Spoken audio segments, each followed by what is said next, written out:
you find yourself surrounded with strange and potentially weird terms and fancy jargon. In this movie, I review those terms, as well as present an overview of the entire programming process.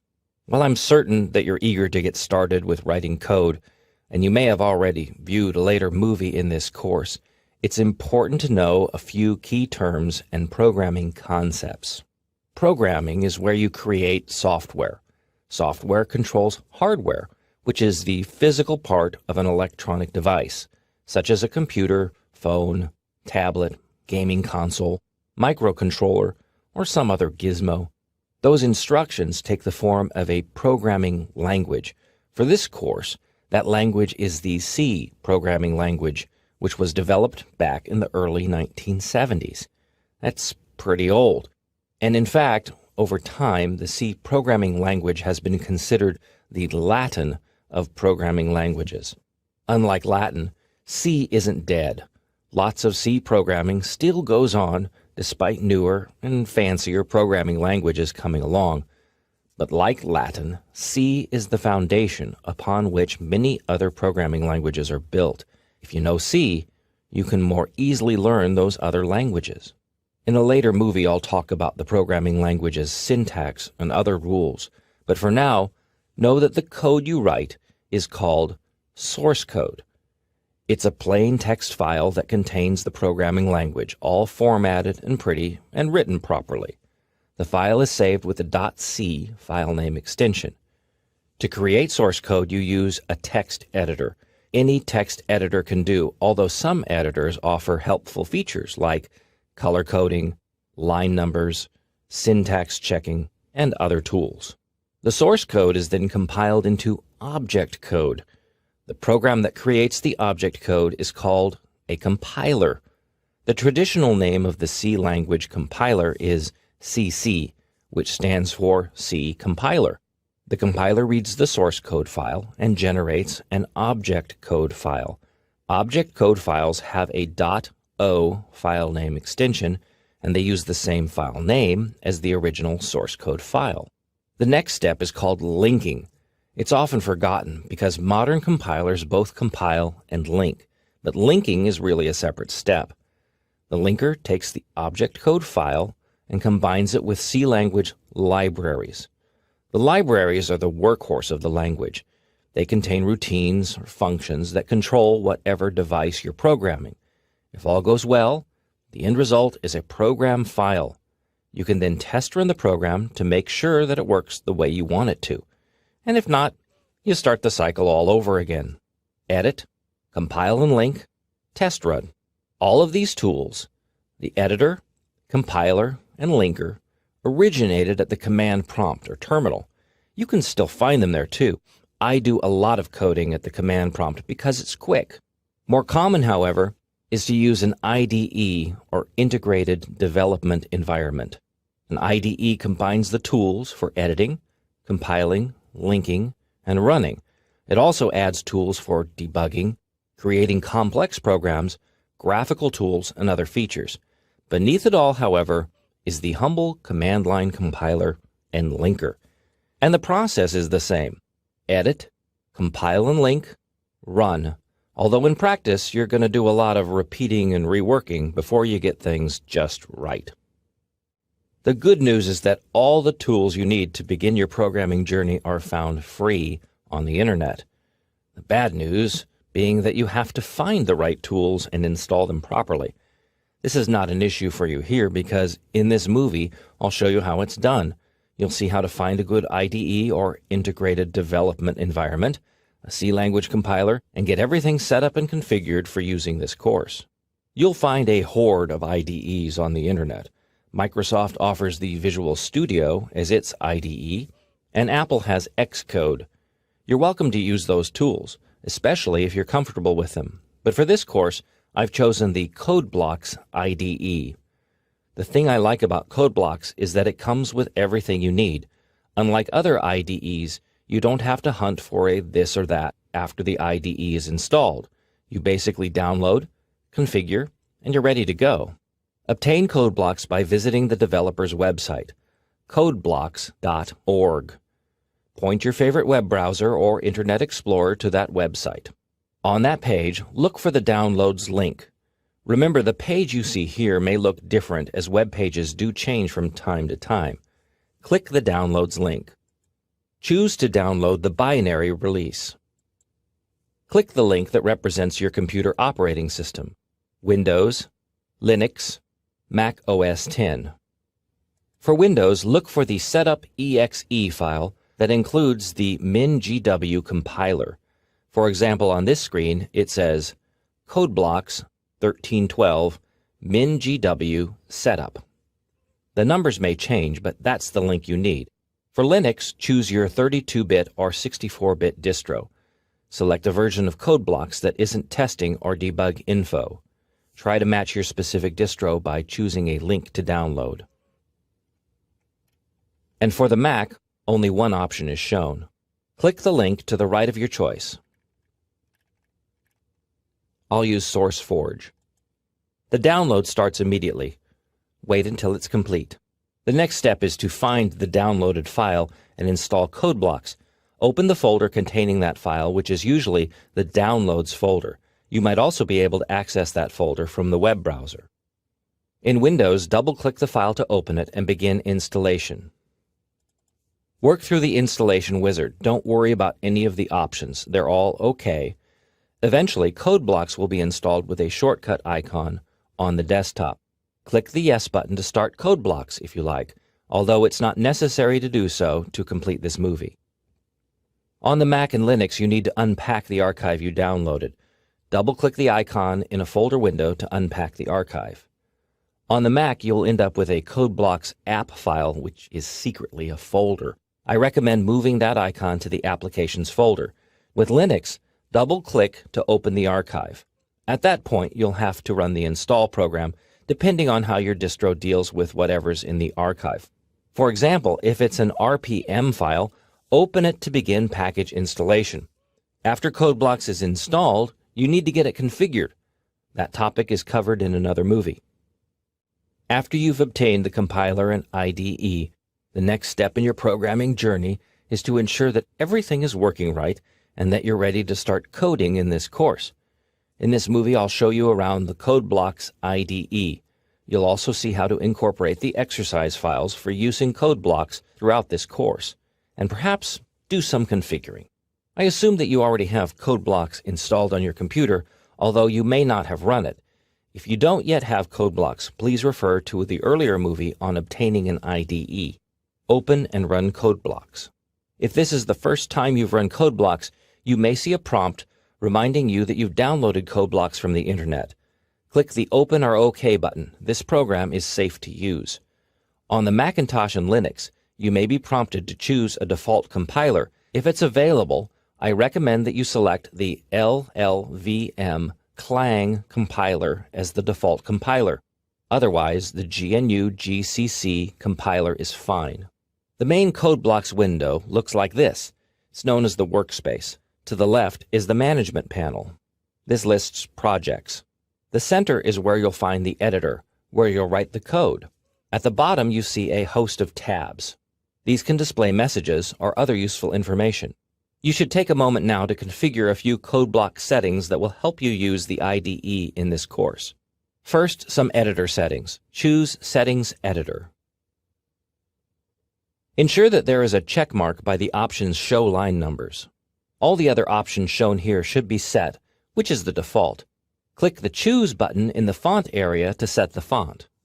I recommend using a monospaced font, and I set my editor to a 12-point font, which shows up better on my screen. Here I'm going to choose 18 points so that you can better see the messages on this screen. Click OK to close the General Settings window. Second, adjust the Build Messages text size. Choose Settings, Environment. Click the View icon. Set the Message Logs font size value to 10 or 12, which is better to see. Here I'm going to set it to 16 or 18, which is going to show up really well on this screen. Click OK. CodeBlocks is now configured for this course. You can quit CodeBlocks now if you like. When you quit, you may be notified that the perspective has changed. Go ahead and save the perspective and click in the little box so that you're not bothered with the message again. The next step is to set up the project files. Click the Exercise Files button on this page right up top to download the archive. Before expanding the archive, I recommend placing the exercise files into a specific location on your local storage system. Open a folder management window on your computer. Ensure that you're viewing your own personal folder, which is known as the Home folder in Unix or the User Profile folder in Windows. Do not use the Library folder system in Windows. Instead, click the address bar to visit your account's folder. If you have a C programming folder, navigate to it. Otherwise, create a new folder named C or C Programming. Expand the archive into this folder, or you can expand the archive in the Downloads folder and then move the resulting folder into the C Programming folder. I've already downloaded the files into the Exercise Files folder. Now I'll copy them over to the Programming folder. And there are all the files. Now you can delete the archive file you downloaded. There's no need to retain it. We're just going to work with the files here in the C Programming folder. Programming involves writing source code, compiling, and linking, which creates the program. You then test run the program to see how it works, or if it works. In this movie, I'll demonstrate that process in code blocks. You'll see how to set up and run a sample project. I'll also show you how to understand and fix problems by using the CodeBlocks IDE. Start up CodeBlocks if you haven't already. You need to see the Start page, and if you don't see it, choose View Start Page. Most of the work you do in CodeBlocks is project-oriented. Projects can be anything from a small program to a massive online game. For this course, you'll be using the pre-written exercise files. But normally in CodeBlocks, you create a project, typically by clicking the Create a New Project link. This step isn't needed in this course because, like I said, I've pre-written all the exercise files for you. But if you wanted to create a new project in CodeBlocks, specifically one of the console applications demonstrated in this course, choose Console Application when starting a new project. Select the C language. Type in a name for the project and choose a folder, such as the exercise folder created in an earlier movie. On the Mac, ensure that the names don't have any spaces or the program can't be run from within CodeBlocks. Choose Release Only and click Finish. Open the main C source file to begin editing. Although this is a complete program, it's presented as a skeleton. Otherwise, that's all you need to know about the CodeBlocks Start page. Dismiss this project by right-clicking on it and choosing Close Project. In this course, you'll be incorporating pre-written source code files for use in the IDE. This saves you typing time, but it also saves you editing time from creating a new project and then editing that CodeBlocks pre-written source code skeleton. To open one of this course's exercise files in CodeBlocks, click the Open button on the toolbar. Browse to the folder containing the exercise files, such as the C Programming folder. Choose the exercise file 0104 Welcome. Open that file. There you see the source code. C code does not include line numbers, but the editor shows line numbers in this column. These are handy for reference in this course, but also for tracking down errors. And the source code itself appears here. The text is color-coded, which helps you recognize different parts of C, as well as spot errors when things aren't colored correctly. The next step after writing the source code is to compile and link. In CodeBlocks, that step is combined into a single action called Build. To build your project, click the Build icon here. The action takes place at the bottom of the screen in the Build Log and then Build Messages tab. Yes, these errors are on purpose. I want you to see how the errors appear. Click the Build Log tab to review the specific messages. You see what's wrong, which may not make sense to you right now, but it will in the future. More importantly, you see a line number, line 5. In this case, line 5 is missing a double quote. In the editor, click here to add a double quote character. If you've done it correctly, then only the text in double quotes is colored blue, not the parentheses or semicolon at the end of the line. Save the file. Click the Build button again. And there's still an error. Click the message to locate the error in the code, or click the build log to see more specifics. Some compilers, such as Clang, are more specific about warnings and errors. At the end of line 6, type a semicolon. Save the file. Build. And no warnings, no errors. That's good. It's what you want to see. Now on the Macintosh, you may see a warning about option S. That's a linker error, and you can ignore it. Click the Run button to witness the program's brilliance. In Windows, the program runs in a command prompt window. On the Mac and Linux, a terminal window appears. In that window, you may also see any startup scripts you've written. Ignore that part of the output. Otherwise, what you see is the program's output, shown here as Welcome to the C language. Close the output window and return to code blocks. In Windows, press the Enter key. If the terminal window doesn't close in Unix, type the exit command and then press the Enter key. I recommend you do this, otherwise those terminal windows will stack up. You're now ready to move on to the next project. If you shut down code blocks, you may be asked whether or not you want to save the perspective. Click Yes. C is a language. Like all languages, it has its parts of speech, structure, and syntax. All this stuff is what makes a source code file so delightfully cryptic. But once you understand what's going on and why things are presented the way they are, it begins to make sense. In this movie, I introduce you to the C programming language. You'll understand the structure, what the main function does, and get to know C language keywords, functions, operators, variables, and values. In code blocks, click the New button and choose Empty File. You're now going to type source code. It's only one line, so type main, an empty set of parentheses, a space, a set of empty curly brackets or braces, and press the Enter key to end the line. Save the source code file. Click the Save button. If you need to, choose your C programming folder. Type the file name dummy.c. The source code file is created and saved. Click the Build button.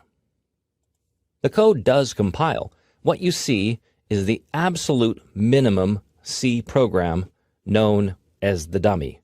All C source code must have the main function. This is where the program execution starts, and the contents of the main function are enclosed in curly brackets. Here, everything is empty, which is okay, although you might see a compiler warning which isn't critical. A program was created. Click the Run button to run the dummy program. And there's no output. That's predictable because the code does nothing. Like any language, the C programming language has several parts: keywords, functions, operators, values and variables, and structure. The keywords are the language part of the C language. They accomplish very basic tasks. The good news is that, unlike English, which has tens of thousands of words, there are only 44 words in the C language. Don't freak out. In practice, you may only use about half of these keywords. The real workhorses of the C language are functions. What the keywords do is really basic. To do more in C, you rely upon a function. The functions are held in libraries. The linker's job is to combine the library with your program's object code, knitting the two together to make a program. To use a function in a program, you must incorporate a header file which defines the function. You'll see how that's done later in this movie. Operators are symbols used to manipulate data in the program. These include the traditional math operators, as well as a host of other special symbols. Values and variables are similar. Values include characters and numeric values. The numeric values are divided between integers or whole numbers and floating point values, which contain a decimal part or fraction, or which can be very, very large values or very, very small values. A variable, on the other hand, is a container for a value. Its contents can change or vary, which is why they're called variables.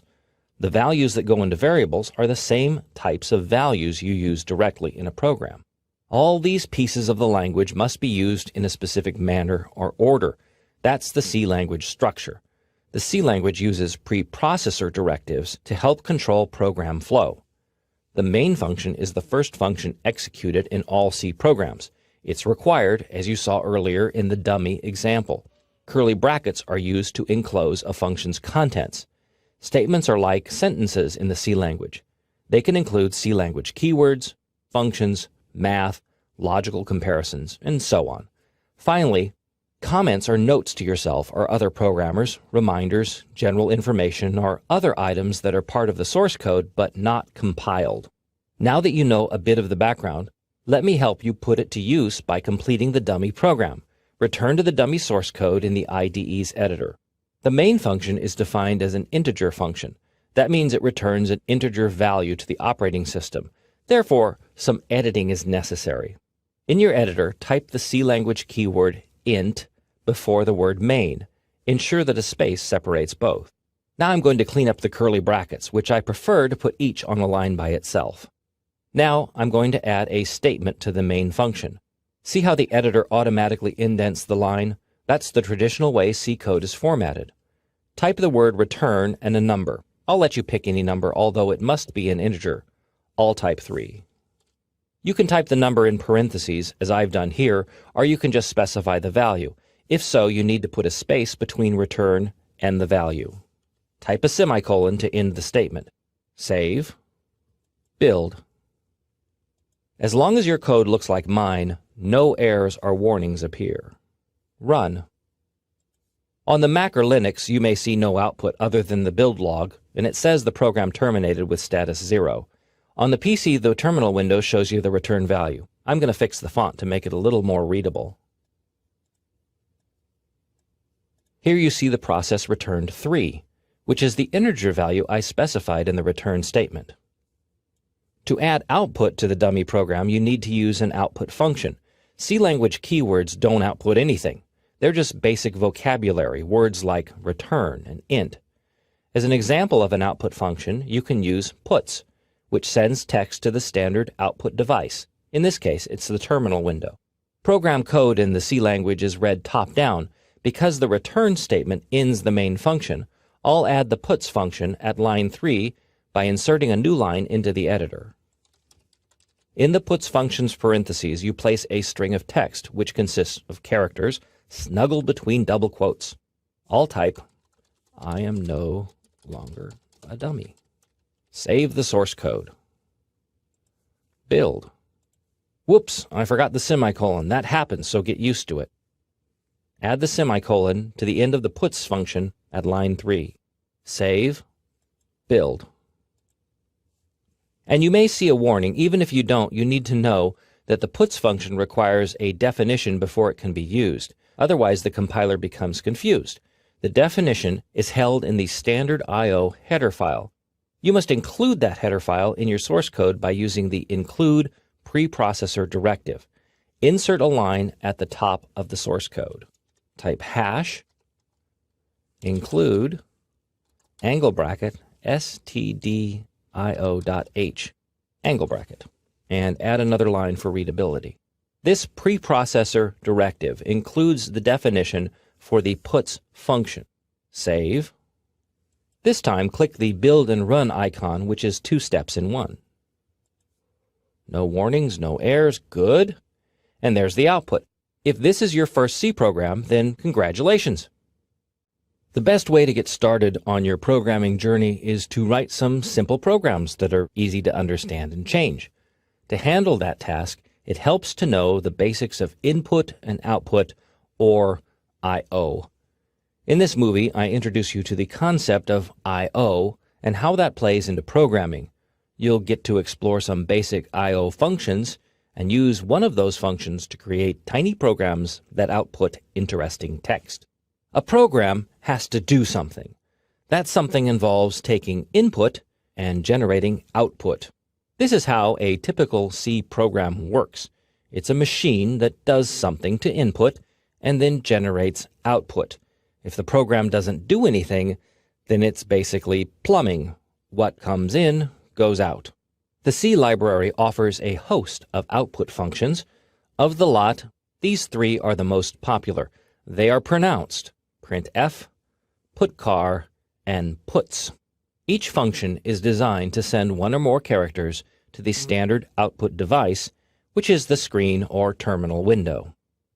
The puts function puts or sends a string of text to standard output. Puts is put string, and a string is a collection of characters enclosed in double quotes. This function is defined in the stdio header file, which is included at line 1. In the exercise source code, I've specified the puts function but omitted the string. Your job is to type the string, so click the mouse amidst the parentheses and type the string argument for the puts function. Type a double quote. The editor automatically supplies the closing quote. Type some text. If the editor doesn't supply the closing quote, you must type it. Otherwise, the compiler doesn't see the end of the string and an ugly error is generated. You can also type the quote even if it's supplied and the editor is smart enough not to double up. The string is highlighted in blue. Save, build and run. There's the output, exactly as you typed. Your challenge is to add another puts function to the existing source code. Have that function output a line of text before line 5. What the text says is up to you. This should take you about 3 minutes to complete. Welcome back. I'm going to show you how I would solve this puzzle, which is one way of doing it. I'm going to add my puts function here. There's no need to add a second stdio header file for the second puts function. One is all you need for all the functions defined there. And you can type a single quote within a pair of double quotes. That's not a problem. Remember to end the statement with a semicolon. Save, build and run. Note the order. The program runs top down. The two puts statements execute in sequence. The program ends with a return statement, which returns control back to the operating system. The closing curly bracket merely marks the end of the main function. I'd like to add a comment to the source code. This is text that doesn't compile. Instead, it's intended as a note for the programmer, a reminder, or just general information. Insert a new line at the top of your source code file. Type /*. Traditional C comments start with the /* character combination and end with the */ characters. The editor highlights all the text in the code, which is now effectively one long comment because no ending comment characters have been written. Type your name and the date.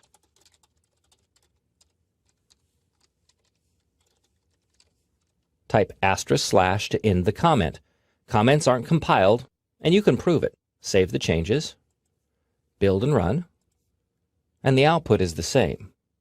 A second type of comment uses 2 slashes at the start of a line. You can use this comment to disable a statement in the code, which happens a lot when you're hunting down bugs or trying to fix something. I'll comment out line 6, the first put statement. Save, build and run. See how the output doesn't appear?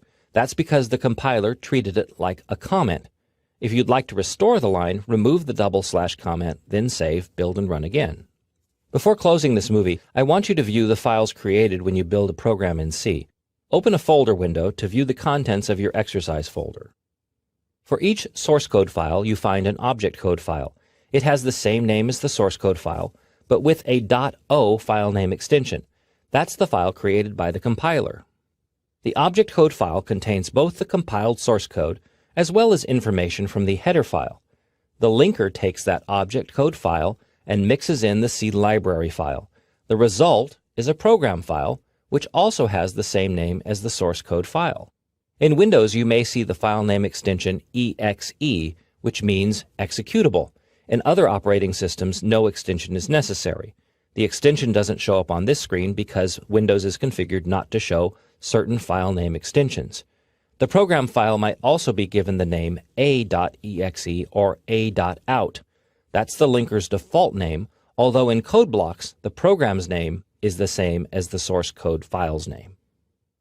Everyone's favorite C language output function seems to be printf. In most C courses, it's the first function you learn because it's included in the traditional Hello World program.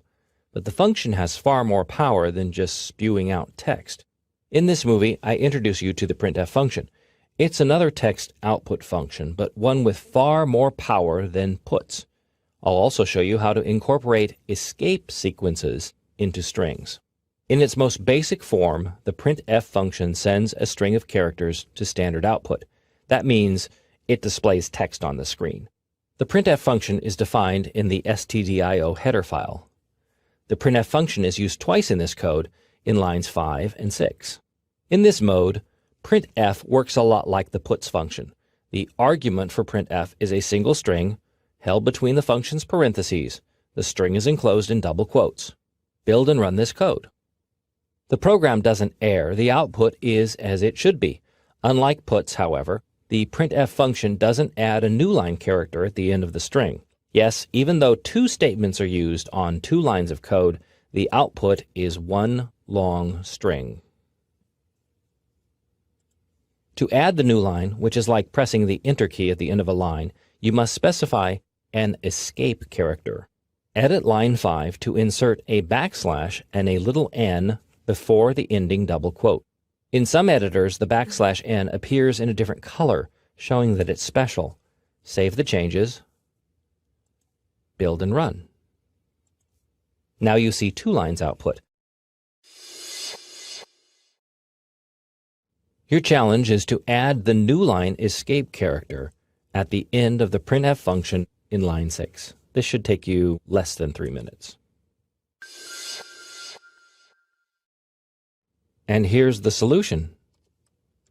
There's the new line escape character at the end of the statement. Save, build and run, and the output looks a lot better. Some characters you just can't put into a string.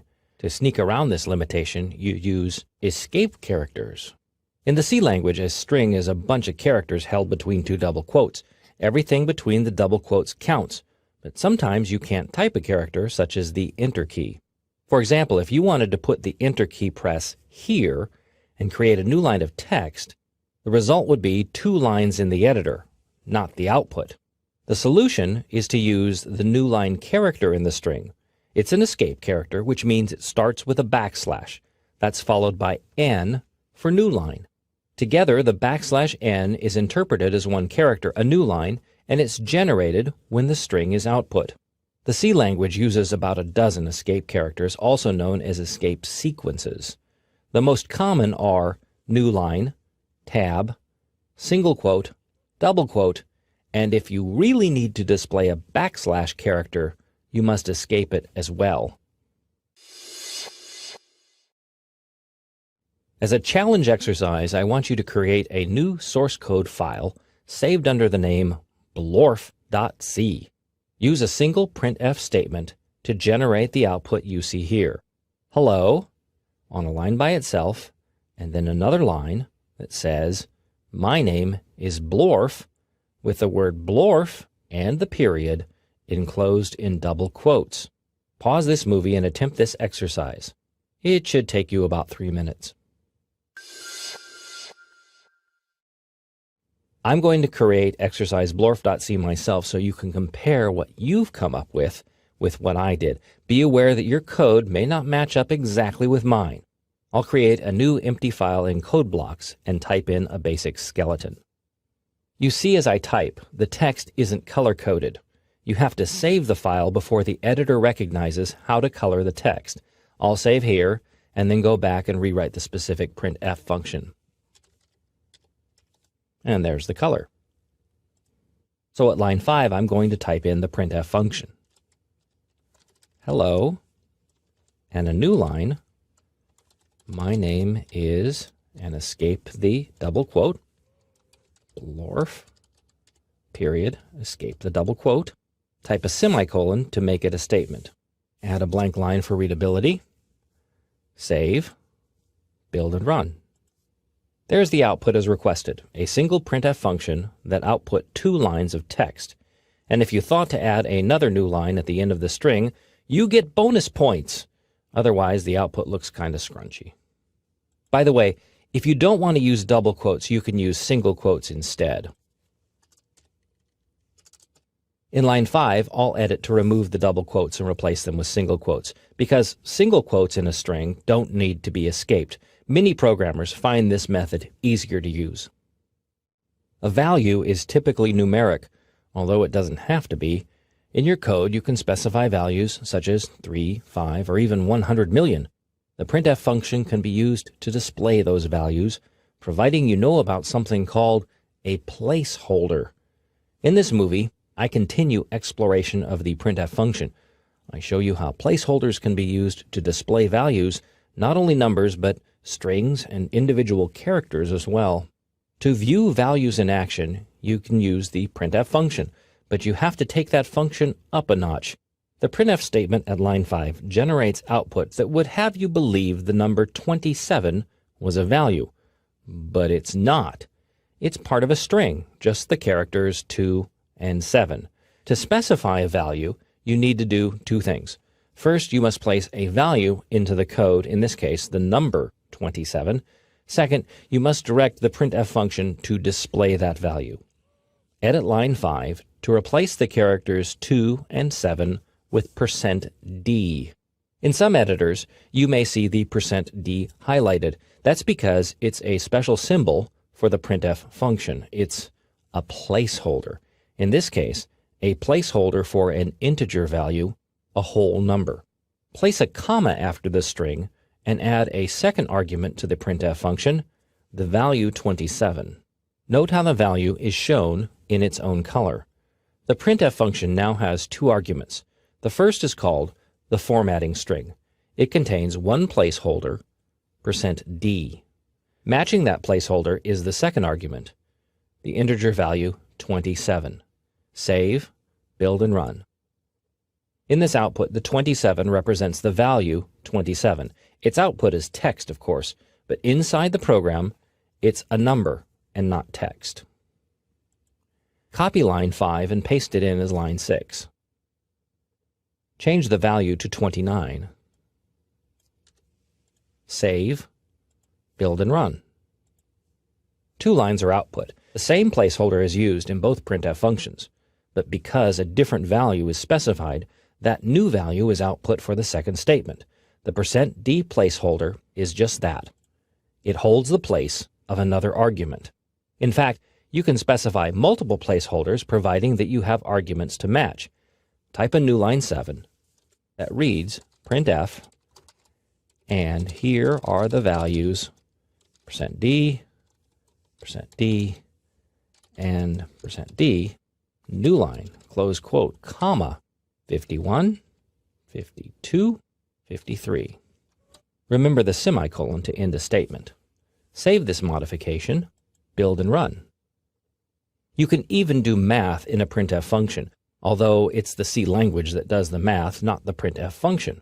Open exercise file value2. Here you see an immediate value specified in the printf statement, but math isn't always going to be that simple. Replace the 4 with the equation 2 plus 2.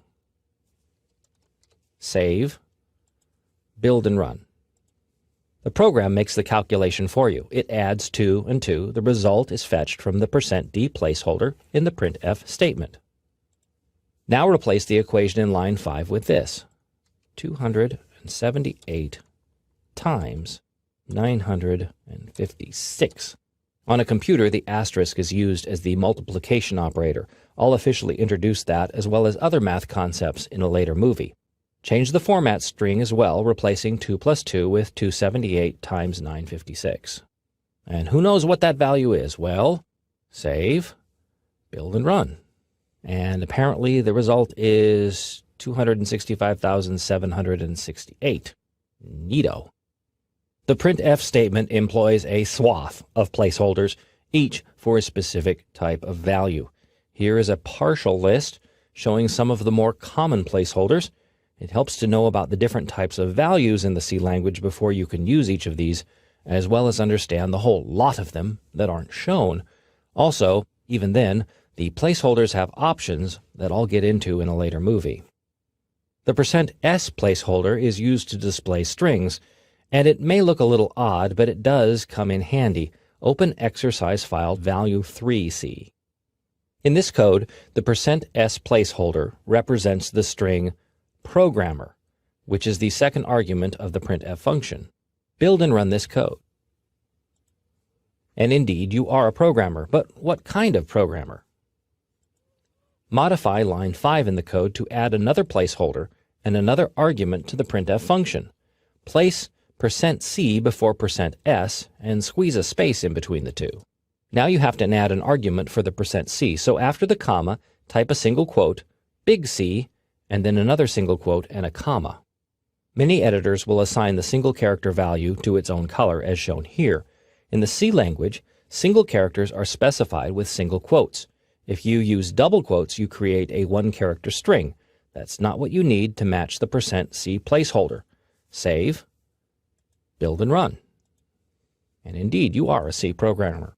One final thing, because the % character is used as a placeholder, you must specify 2 of them when you use a % symbol in the printf statement's formatting string. Open exercise file value 4. Read the printf statement. The %d placeholder should match up with the second argument, 98. It's followed by a % which indicates %, not a placeholder, right? Build this code. Now, if you don't see any warnings, that's okay. The output is still going to look weird. In some compilers, you will see warnings indicating trouble. The compiler believes that a second placeholder is desired, and it doesn't understand the placeholder as presented. Plus, it can't find a matching argument. If you don't see the warnings, try to run the code and see what happens. Weird, huh? The solution is to edit line 5 and stick in a second %. That looks odd, and it's cryptic. It's the cryptic side of the C language, in fact, that enthralls so many of the nerds. But it's going to work. Save the changes, build and run. And now the output looks more sensible. And I hope you do get 98% or more on your next C exam. Programs work fine with immediate values, but oftentimes you don't know what a value is. Say, the value comes from input. The user types it, or it's read from a file or the internet. To store such values, you need a specific cubbyhole or container. In programming, that container is known as a variable. In this movie, I introduce you to the concept of the variable. It's a container into which you can store values, values that are unknown or values that can change. You'll see how to declare a variable in the C language and how the variable is used in the code. A variable is a container for a value. Because C deals with different types of values, a variable must be declared as a specific type, and it's given a name that's used in the code. In C, the variable type matches the variable's content, the type of value being stored. Integer variables can hold only integer values, or whole numbers. Float variables hold floating point values, which are very large numbers. Very small numbers are numbers with a fractional part, like 2.1. Character variables hold single values, such as the letter X. The C language lacks a string variable type. Instead, a character array is used. I'll explain how that works in a later movie. Int, float, and char are all C language keywords. Additional keywords are also used to declare variables. These include double, long, short, signed, and unsigned. These are all C language keywords, and they're used to declare types of variables. This code declares an integer variable at line 5. First comes the keyword int, which is used to declare an integer variable. Next comes the variable name, age. As this is a statement, it ends with a semicolon. Variable names can include numbers, letters, and some symbols. They must begin with a letter, or an underline can be used. The name must be unique, with no two variables having the same name, nor should variables be the same name as functions or C language keywords. At line 7, the variable age is assigned the value 30. In C, values or equations go on the right side of the assignment operator, the equal sign. The value or results of the equation is then assigned to the variable on the left. Because 30 is an integer value, it fits nicely into the integer variable age. Finally, the statement at line 9 displays the variable's value by using the printf function. The %d placeholder is used, and the variable age is specified as the second argument. Build and run this code. The whole idea behind a variable is that its value can change. Edit the source code so that the value of the age variable is changed to 34. Make this modification at line 7. Save the modified code, build and run. The program's output reflects the new value. Assign a new value to the variable in the code by adding 2 lines after line 8. First, assign the value 50 to the age variable. Age equals 50, semicolon. Second, type another printf function. This course's author is over, placeholder, integer, years old. New line, comma, age, parent, semicolon. Save this change, build and run.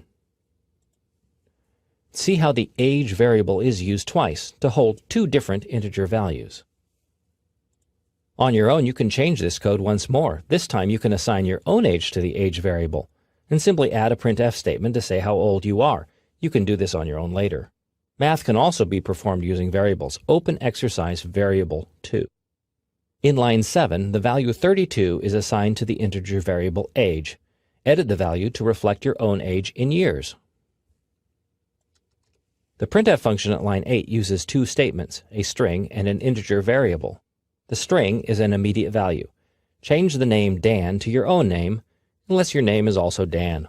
You don't need to guess how many months you have, because that value is calculated as the argument in the printf function at line 9. Save, build and run. Of course, the month's value displayed is an approximation unless today is your birthday. In that case, happy birthday. The int is really one variable type. Another common type is the char, or character variable. Open exercise variable 3. Here 3 character variables are declared, x, y, and z. You can declare multiple variables of the same type on a single line. Each variable name must be separated by a comma. Lines 7 through 9 assign the variables characters. Single quotes are used. Then the values are displayed with the printf function at line 11. Build this code to run the program. Just as you can change integer variables, you can change character variables. You can even do math. Edit line 8 to read y equals x plus 1, and line 9 to read z equals y plus 1. Save, build and run. The output is the same. Instead of assigning immediate values to variables y and z, you did a little character math. Adding 1 to the value of character A gives you a B, and adding 1 to B gives you a C. The final variable type I'd like to introduce is the float. It holds very large values, very small values, or any value with a fractional part. Open exercise variable 4C. The float variable pi is declared at line 5. At line 7, a calculation is made and the result is assigned to variable pi. The calculation uses floating point values. By adding a .0 to 22 and 7, the compiler assumes that you need floating point values and treats them as such. Otherwise, integers would be used, and the result would be wrong. So, when you use a floating point whole number, remember to add the .0. Line 8 sends the result to standard output. The %f placeholder is used to represent floating point values in a printf statement. Build and run the code. The value generated for pi is accurate down to the hundredths place, which is okay for quite a few things in antiquity, but not acceptable for modern calculations. Programs are known for both input and output. Output goes to the standard output device, which is usually the screen or a terminal window. Input comes from the standard input device, which is normally the keyboard. In this movie, I explore input and output concepts. These involve character I/O, which is the reading of single characters, as well as the output of a single character. I'll also touch upon the concept of stream input and output. The 2 most common C language character I/O functions are getChar and putChar. That's how I pronounce them. getChar fetches a character from standard input, Putchar sends a character to standard output. Both of these functions require the inclusion of the standard I/O header file stdio.h for their prototypes and such. Although they are character functions, they work with integer values. Yes, that's weird, but so are so many things in the C language. In fact, you may find yourself frequently using char variables with these functions. When you do, the compiler may gently warn you about the mistake. Finally, these functions are stream-oriented, which is something I'll explain later in the movie. Integer variable c is declared at line 5. It's used with the getChar function at line 8, storing a single character from the input stream. In this example, that would be a character typed at the keyboard. The character is displayed at line 9. The int variable c is used, but the character placeholder %c is specified. This ensures that the character is displayed, not its code value. Build and run the code. Note that the prompt keeps the cursor on the same line, and I added a space to make it more readable. Type a letter such as a big Z and press enter. Ta-da! Modify the code so that the putchar function outputs the character you typed. To do that, you need to split the printf function in two. So I'm going to go ahead and edit it to where it says you typed, and notice I'll keep that single quote right there. Close the string, parentheses, and make it a statement with a semicolon. Then I'll add putchar on the following line, and then display the rest of the string by using printf. But the argument c is no longer needed. Instead, it appears up here in the putchar function where it's output directly. Save the source code file. This solution provides for the putchar function to generate output, but it also makes the code longer and less readable. That's actually okay in C, and you'll discover that the output is unchanged. Build and run. This time I'm going to type an X, and the output looks the same. You can also use the putchar function with immediate values. At this point in the code, the statement at line 11 really just outputs 3 characters, the single quote, period, and a new line. I could change line 11 to read putchar, paren, single quote, backslash, single quote, another single quote. That looks odd, but you have to escape the single quote character or the compiler becomes confused. Escape characters are covered in an earlier movie. A second putchar function would display the period. The final putchar function would display the escape sequence, which is specified in the original printf function as a new line. Oops, gotta fix that. We're gonna get in trouble.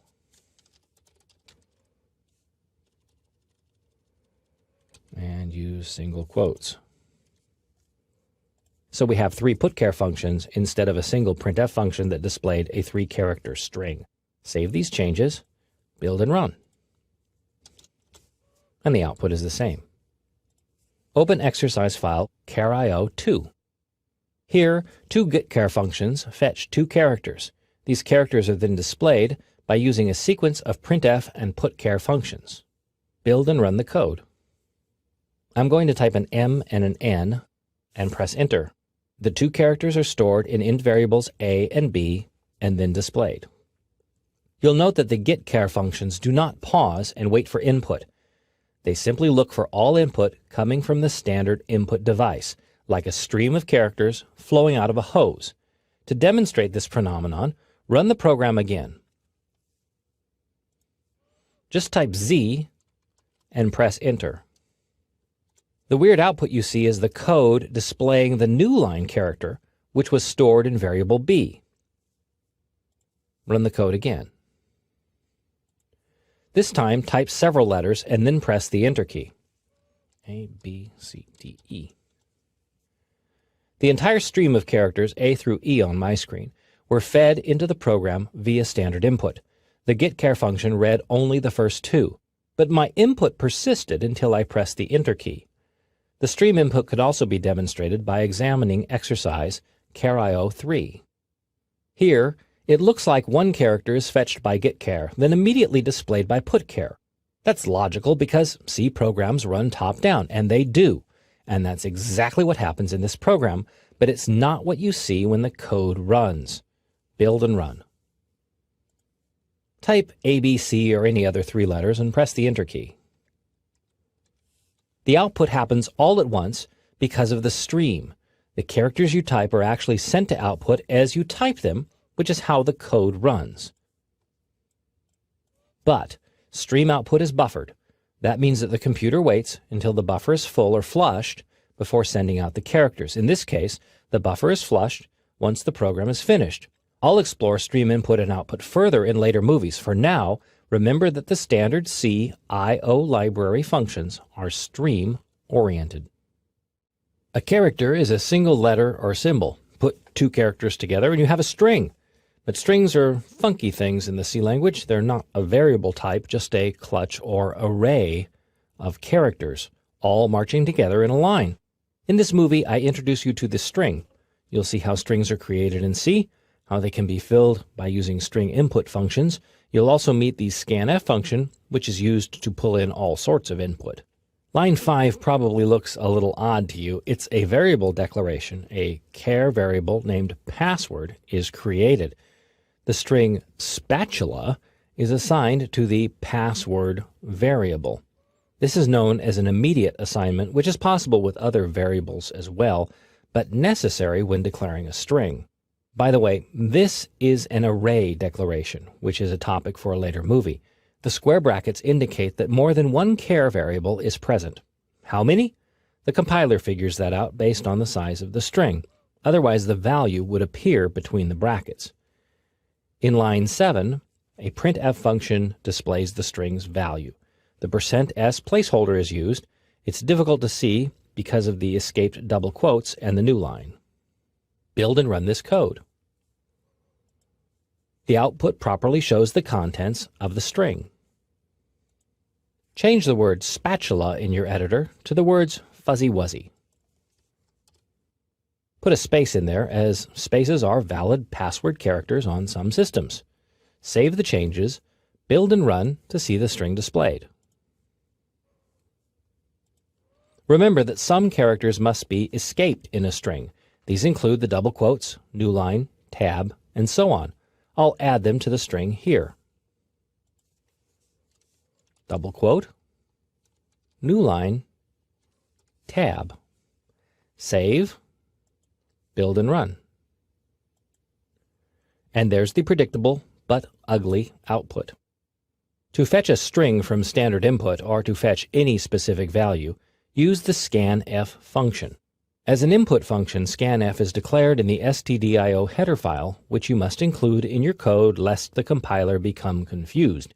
Scanf uses printf's placeholders to read a specific value into a variable, and that variable is often prefixed with the ampersand. Here's the format for the scanf function. It includes 2 arguments, a formatted string and a variable. The formatted string directs scanf to look for a specific type of value. To accomplish this, you specify the same placeholders used with the printf function inside the formatting string. So, %d for an integer, %c for a character, and so on. The formatting string is almost always composed of these placeholders and nothing else. To assign a value, specify the variable that's already been declared in the code. The variable type must match the placeholder. You need to prefix an ampersand operator to the variable name, which is something you must remember to do. You do not need to prefix the ampersand to a string or array, which is something you'll forget to do. The ampersand used here is the memory location operator, which is covered in a later movie. This code demonstrates how to read an integer value from standard input. The scanf function at line 8 uses the %d placeholder to fetch the integer value. It's assigned to variable x. See the ampersand. Don't forget it. Build and run this code.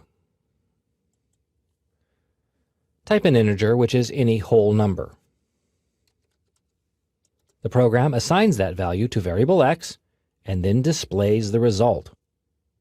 Now, if you were to modify this code to read in a floating point value, you would have to make some changes. Try to think of the changes on your own as I make them in the code. First, of course, would be to change the variable type at line 5 to a floating point value. Simply change int to float, and suddenly variable x becomes a floating point value. In line 7, obviously, we need to change the word integer. Line 8, change %d to %f for a floating point value. And finally, at line 9, change the word integer. And change the placeholder as well. Save, build and run. Type a real number, such as 45.6. And the value is read and displayed. Don't freak if you see a value that's not exactly 45.6. What you see here is called a precision error. Computers approximate real numbers, which is acceptable. In a later movie, I'll show you how to fix the output to make it look more agreeable. You could also modify the code so that it reads in a single character value. The changes are the same. Try it along with me if you can. First, you change the variable type from float to a single character variable. And then here, change the prompt so that it says character. And change the % placeholder in the scanf function to a C from an F to read in a single character value. Change the prompt here. And the placeholder. With variable x being a character variable, you need the %c placeholders to read in the proper values. Save the changes, build and run. And I'm going to type the mysterious character x. You can also use the scanf function to read in strings, but you'll find some peculiarities in this operation. Open exercise file scanf2.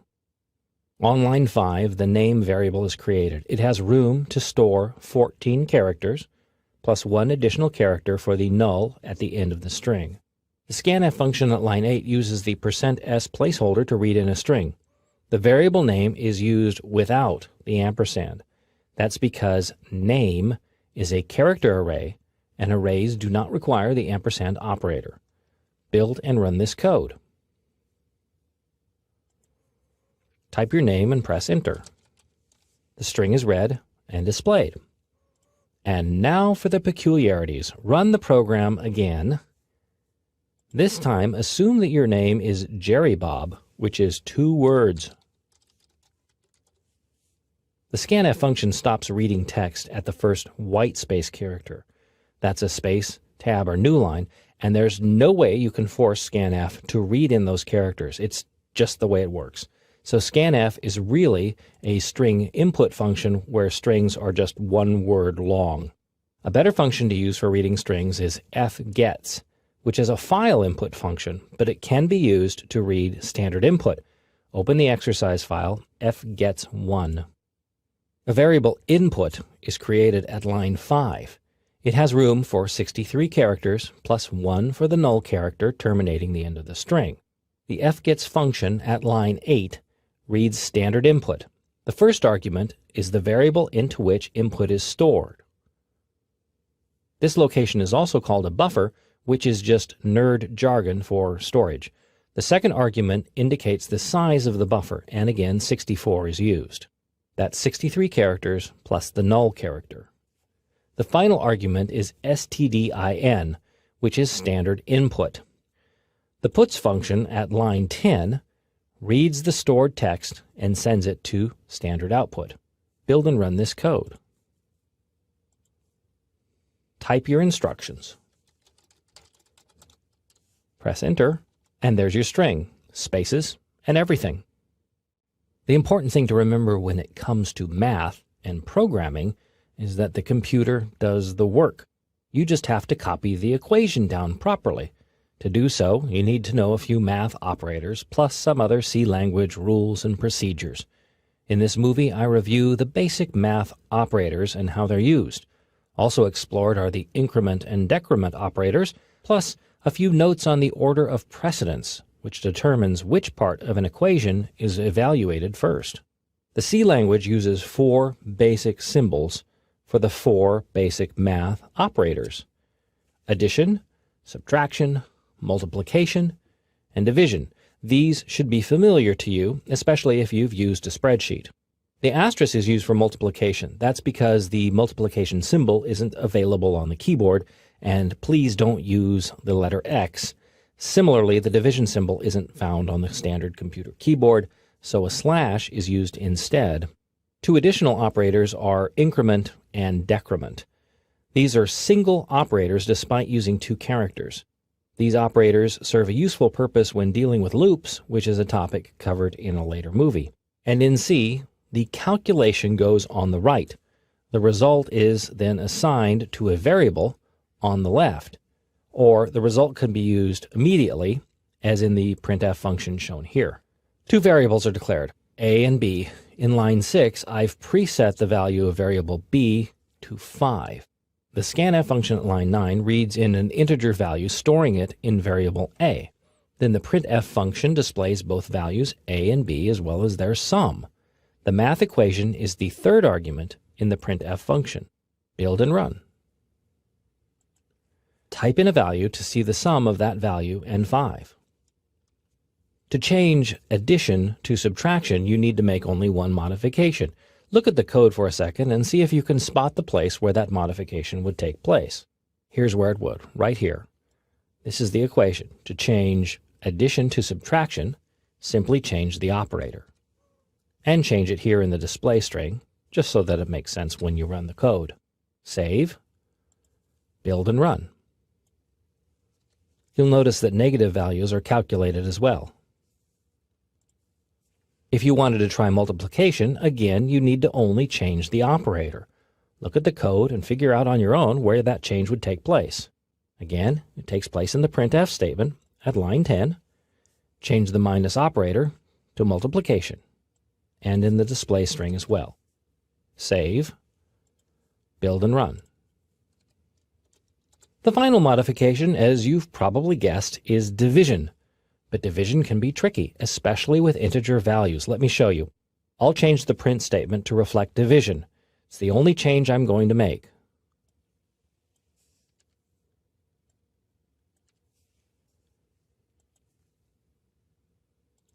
And I type in a value such as 9. The result displayed is 1, which is dubious. To do division properly, you need to use floating point values. Open exercise file math2. This is basically a modification of the existing code switching int values to floats, as well as the associated placeholders.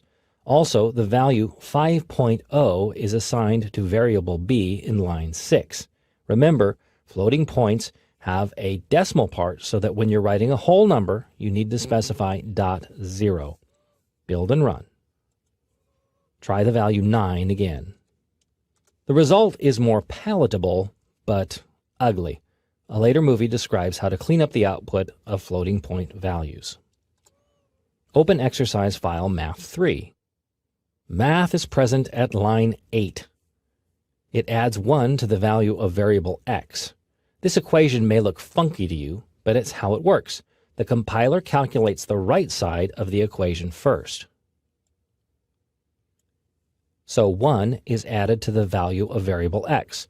That result is then stored back into variable x.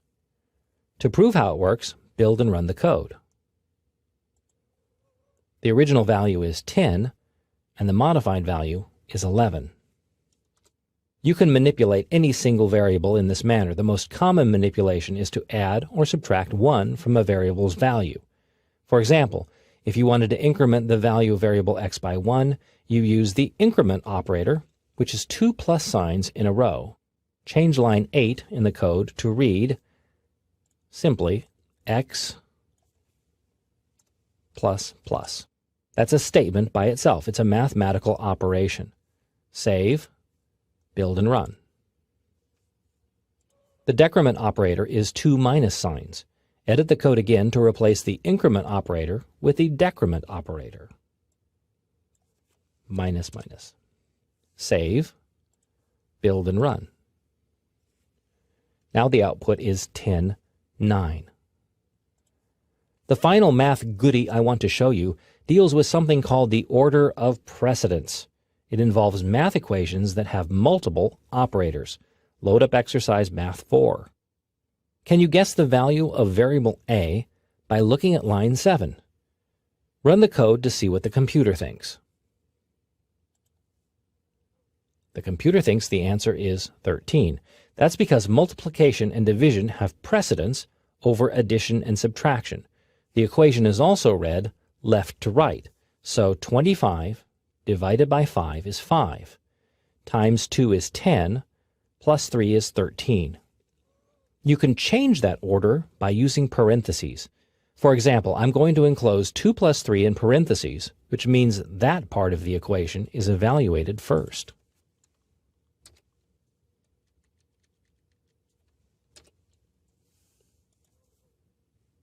Save, build, and run. Now the answer is 25. 2 plus 3 is 5. 25 divided by 5 is 5. Times 5 is 25. Now I'll add more parentheses. Remember to match them up. Save, build, and run. Now the answer is 1. That's because 2 plus 3 is 5. 5 times 5 is 25, and 25 divided by 25 is 1.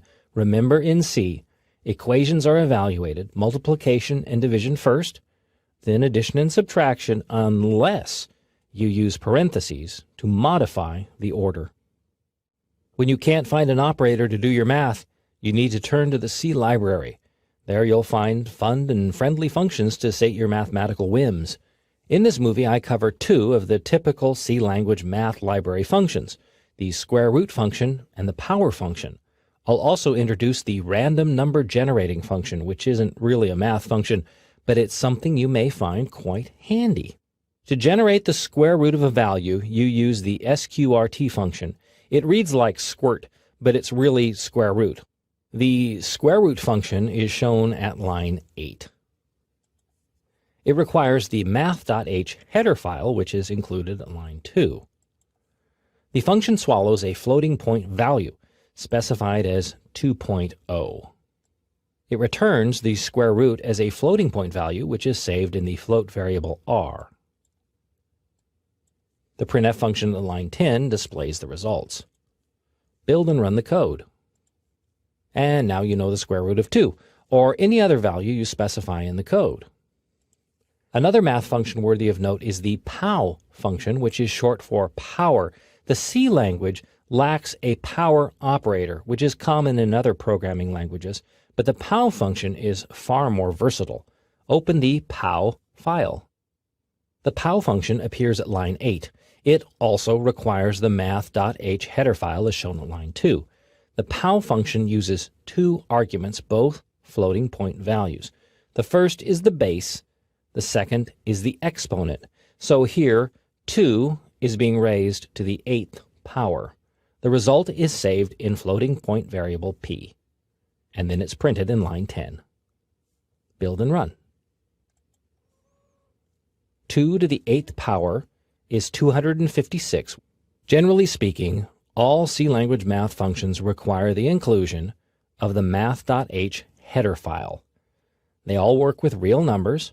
I use float in my examples, but officially they should be double type variables. The double carries twice the precision of a float. That means it's more accurate, but it should really be used only when a greater degree of precision is required. Another popular number function, although it's not a true math function, is rand. It generates pseudo-random numbers. They're pseudo-random because they can be predicted, but they're still good enough to be random in a general sense.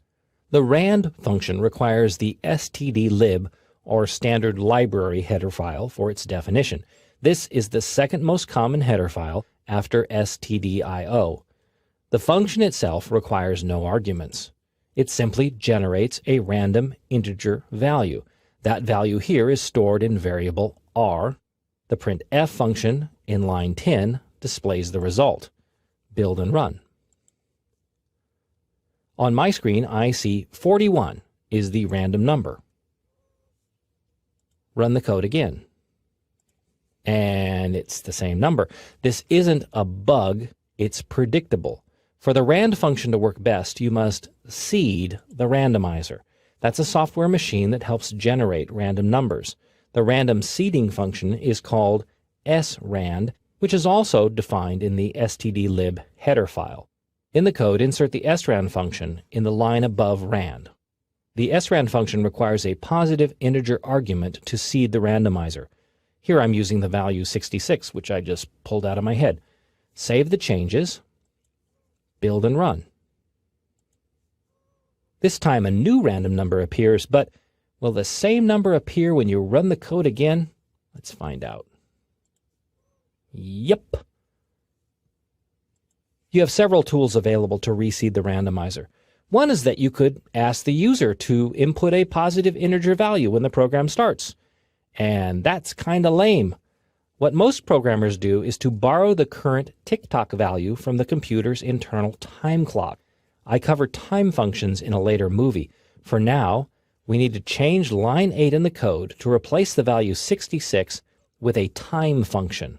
You need to type in parentheses the word unsigned, then the time function, time, and in its parentheses you need to put the word null in all caps, N-U-L-L. Then make sure all the parentheses match up as they're highlighted on the screen. Good. Yes, this looks odd, but it's important that the parentheses match. One set around unsigned, one set around null, and then one set around the entire thing, which is the srand function. What this function does is to fetch the current tick-tock value from the computer's clock. It's a number that's constantly changing. Save the code. Build and run. And you see a new value. Let's run it again to check a new value. And it's another value. It's close because, again, it's based on the tick-tock value, which is incrementing throughout the day. Why are random numbers so important? Because random numbers are the key to making all computer games interesting. Generally speaking, a program executes statements as they appear in the source code, one line after another. To change that order is to alter the program's flow. One of the most common flow control words in the C language is if, which is similar to its human language counterpart, also called if. In this movie, I introduce you to the if keyword. You'll also discover how comparisons are made in the C language, as well as how to handle multiple decisions. Before you can use the if keyword, you must understand how comparisons work in C. Two values or expressions are evaluated. To make that evaluation, you use one of the C language's comparison operators. Here are the most common comparison operators.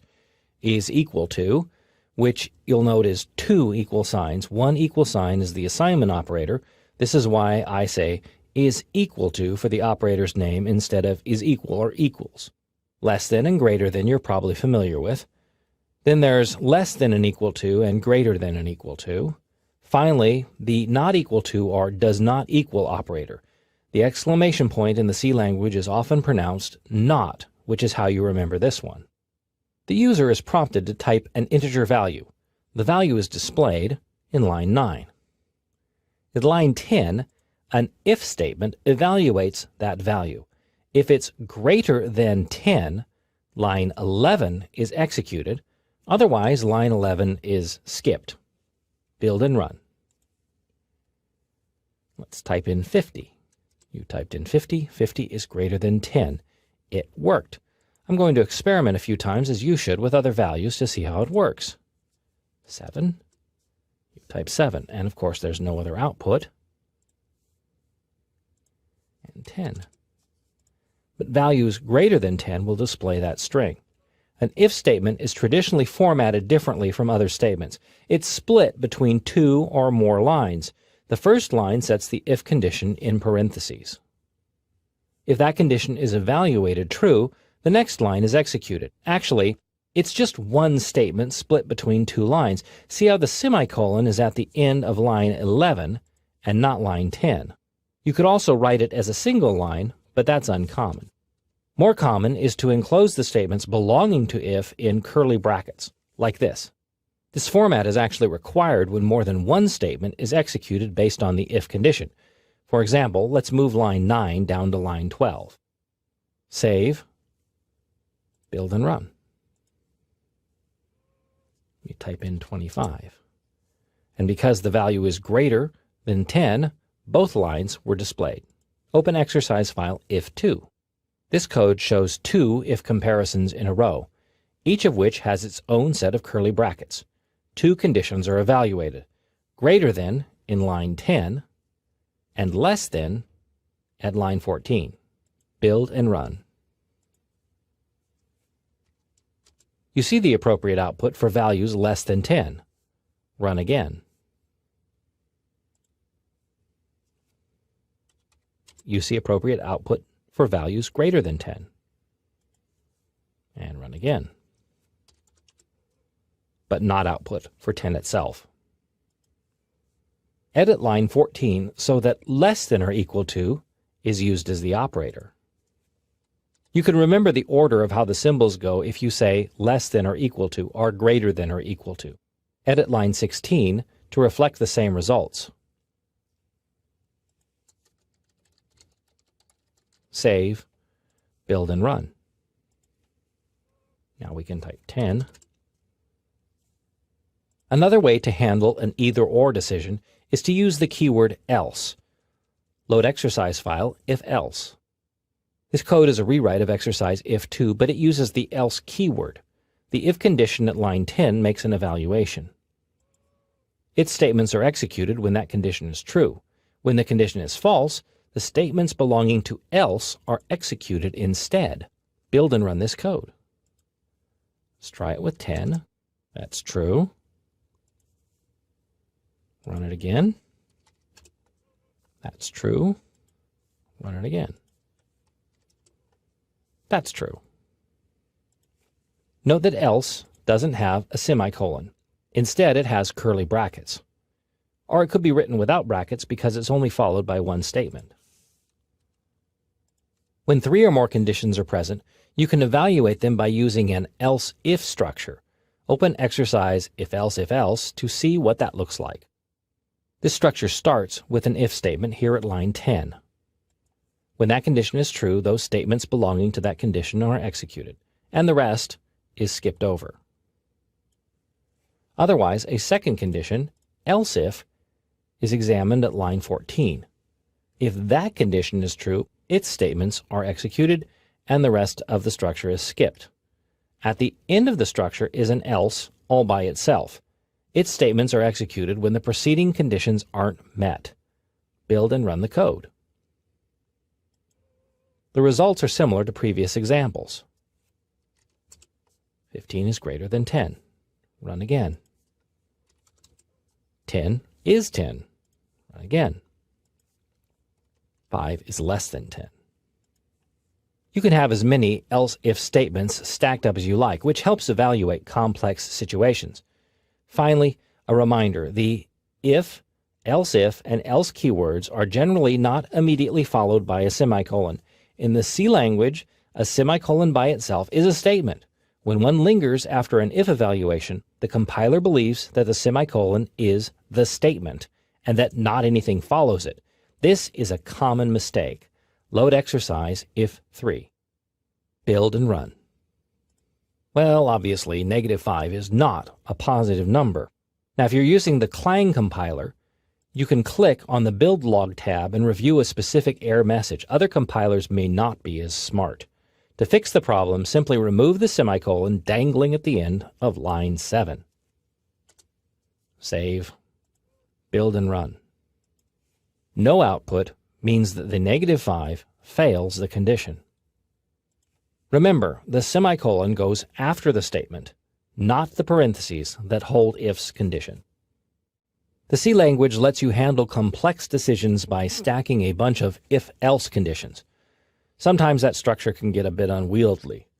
As an alternative, you can employ the switch case structure, which is yet another decision-making tool in the C language.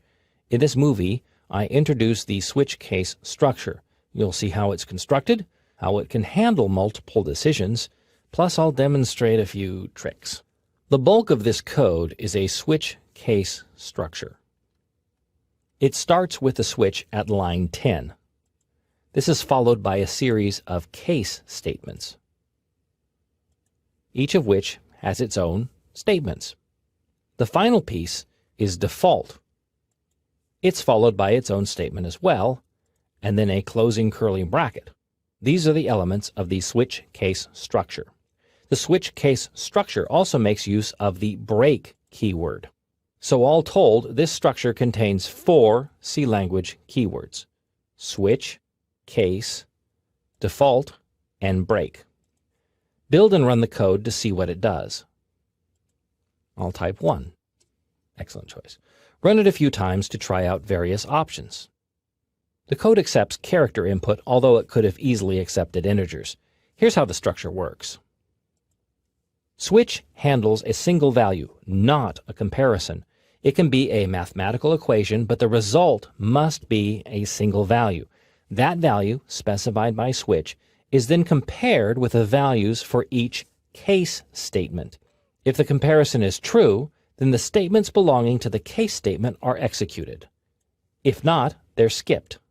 So, at line 12, if the character 1 is typed, then the put statement at line 3 is executed. The break at line 14 ends the switch case evaluation, returning control to the line after the switch structure's final curly bracket, which is at line 23. Otherwise, if a match isn't made, execution falls to the next case statement, and then the next.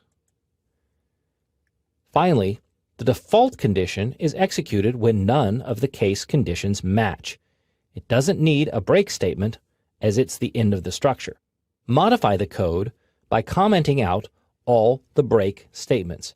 Insert double slashes at line 14, line 17,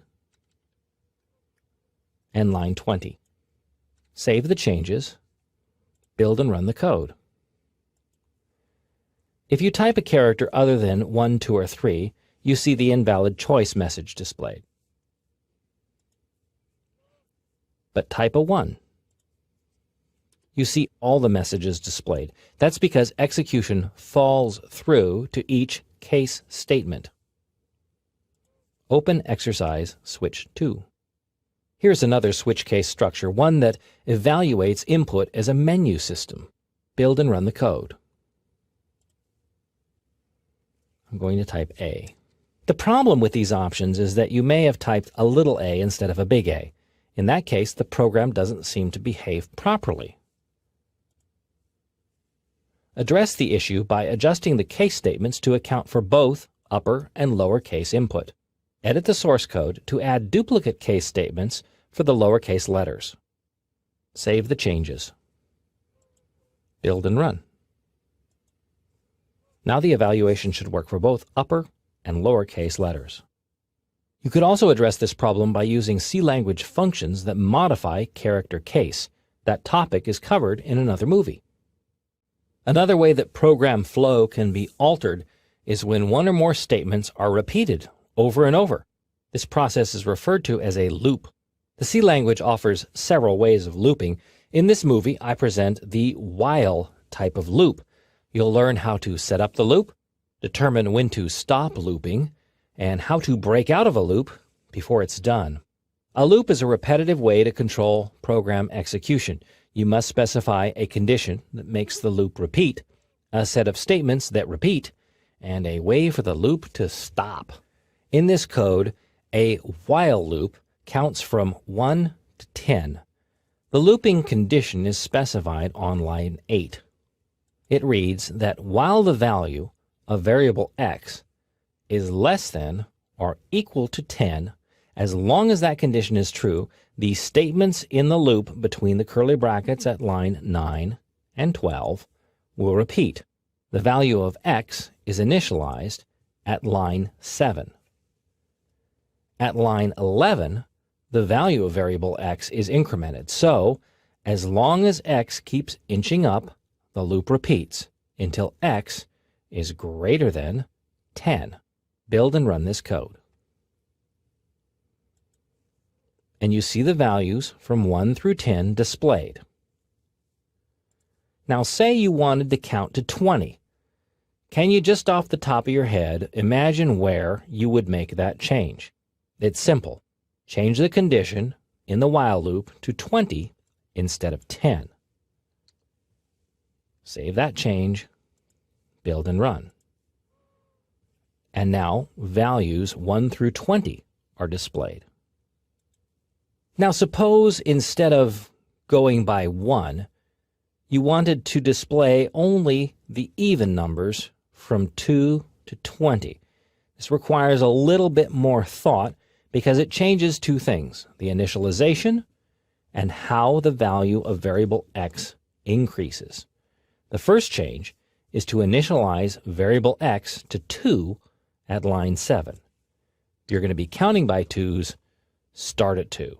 Then modify line 11 so that the value of x is incremented by 2, which is not really an increment, it's a mathematical function. So x equals the value of x plus 2. Save, build and run. And there you see even numbers between 2 and 20. Finally, it's possible for loops to count backwards. If you were going to count backwards, say from 10 to 1, can you think of how you would modify the code so that that would happen? Well, obviously, there's a few changes that would need to be made. If you're going to start at 10, you need to change the initial value to 10. Then the condition needs to change as well, because already the loop wouldn't repeat. Value of x is less than or equal to 20. So the condition should be while x is greater than 0. Then the statement at line 11 needs to be changed as well. The value of x should be decremented each time the loop spins. There's the decrement operator. Save, build and run. And there the loop counts from 10 down to 1. Open exercise file while 2.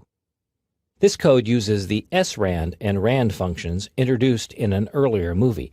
These functions generate random numbers. In this case, a while loop displays 10 random numbers. Build and run the code. Impressive, but let me show you a couple of tricks to clean up the numbers. The first is the modulus operator, which is a percent sign. Modulus calculates the remainder of a value, like leftovers. In fact, open up the exercise file while mod to see a demonstration. Here I'm using a C program to teach you C. A while loop marches through the values 7 through 30. It shows you how the modulus operator affects each of those values. Build and run the code. The modulus operator gives you a remainder. So, for example, 10 mod 7 yields 3. That's because 7 goes into 10 once, but with 3 remainders. And you can see how the value is always going to be between 0 and 6 for mod 7, no matter what initial value is used. Return back to the while2 source code. Edit line 15 so that the printf function displays the value of r mod 100. This change limits the output to values between 0 and 99. Save, build and run. You may see some single digits in there. Let me run it again to get some single digits. There they are. The single digits don't really look properly formatted. To line up the numbers, you can edit the printf statement again. This time, insert a 2 in the %d placeholder. The 2 sets the width of integer output to 2 characters wide, right justified. Save, build and run. Here you see a single digit, but it's lined up on the right, which looks more pleasing. Another type of loop is the do-while loop. It's kind of an upside-down while loop, but it has the guarantee that the loop always executes at least once. Open exercise file do-while. The do-while loop starts at line 9 with a do statement. It has no condition. Instead, its statements are executed one after the other. The while condition appears at line 14. The loop relies on variable ch as its condition. That variable is initialized in line 7 and then manipulated in line 12. Build and run. The z isn't printed because it's an exit condition. If you want to see the z, you need to save the exit condition to z plus 1. Save, build and run. Open exercise file while endless. This code demonstrates an endless loop. There is no exit condition because the while loop's evaluation is always 1. Build and run the code. Press Ctrl-C to cancel the program and stop the madness. Now, endless loops do have their place, but most of them are unintentional. You can, however, fix the loop by using the break statement. Insert line 8, which simply says break, and then a semicolon. Save. Build and run. The loop spins only once because the break statement busts out of it. You can even use the break to bust out of a loop prematurely. Load exercise file while endless break. The while loop's condition is infinite, and it cannot change, but variable a is used to monitor the loop's iterations, and once a is greater than 10, the loop is busted. Build and run the code. Of course, a better solution would be to evaluate variable a at the while loop's parentheses. That's something I hope you try on your own. The for keyword is used for creating loops in your C code. Unlike a while loop, the for loop is set up on a single line, which makes it more cryptic, but it remains a popular and perhaps more traditional type of loop. In this movie, I present the for loop. You'll see how to set up the loop and understand its parts. A for loop is presented at line 7. The loop's statement contains 3 parts, each separated by a semicolon. First comes the initialization. The statement is x equals 0. Which is an assignment. It's made at the start of the loop. Second comes the looping condition. The loop repeats as long as this condition is true, x is less than 10. Finally, the iteration statement. Each time the loop repeats, this statement is executed. Here, the value of x is incremented. The semicolon doesn't follow the for statement's parentheses. Instead, the semicolon follows a single looping statement as shown here at line 8, or a series of statements are enclosed in curly brackets. Build and run this code. The values 0 through 9 are output. This is actually typical for a C loop. In C programming, you start counting at 0, not 1. Humans start counting at 1. So, to fix the loop for the human's eyes, change the printf statement to read x plus 1. This modification doesn't change the value of x, only the output. Save, build, and run. Now that you've seen the basics of the loop, you need to practice some of your skills. You need to practice 3 challenges. You need to modify this code so that the loop displays the values 1 through 20. The other one is to display even numbers from 2 to 20. And finally, to display values from 10 down to 1. That's 3 challenges in one. Your first challenge is to modify the code for 4.1, as shown in the earlier movie, so that it outputs values 1 through 20. Then create a new program that outputs even values 2 through 20, and finally create another program that outputs values 10 through 1. This exercise should take you about 10 minutes to complete. Here are the solutions to the 3 challenges. The first was to modify the code so that values 1 through 20 were output, and the change is really simple. You just change the 10 to a 20. Save that change, build and run. And there's the numbers 1 through 20. The second challenge was to modify the code so that even values 2 through 20 are output. Unlike a while loop, which was shown in an earlier movie, only one line needs to be changed. Initialization needs to change so that x equals 1, and then x equals x plus 2. Save, build, and run. And there are the even numbers. Of course, to make it more readable, I'd probably have done this change, where x equals 2, while x is less than or equal to 20, and then change the printf statement so that x is output itself. That's just more readable than doing it the other way. The final challenge was to modify the code to display values 10, 9, 8, all the way down to 1. Here's how that change would be made. First, x must be initialized to 10.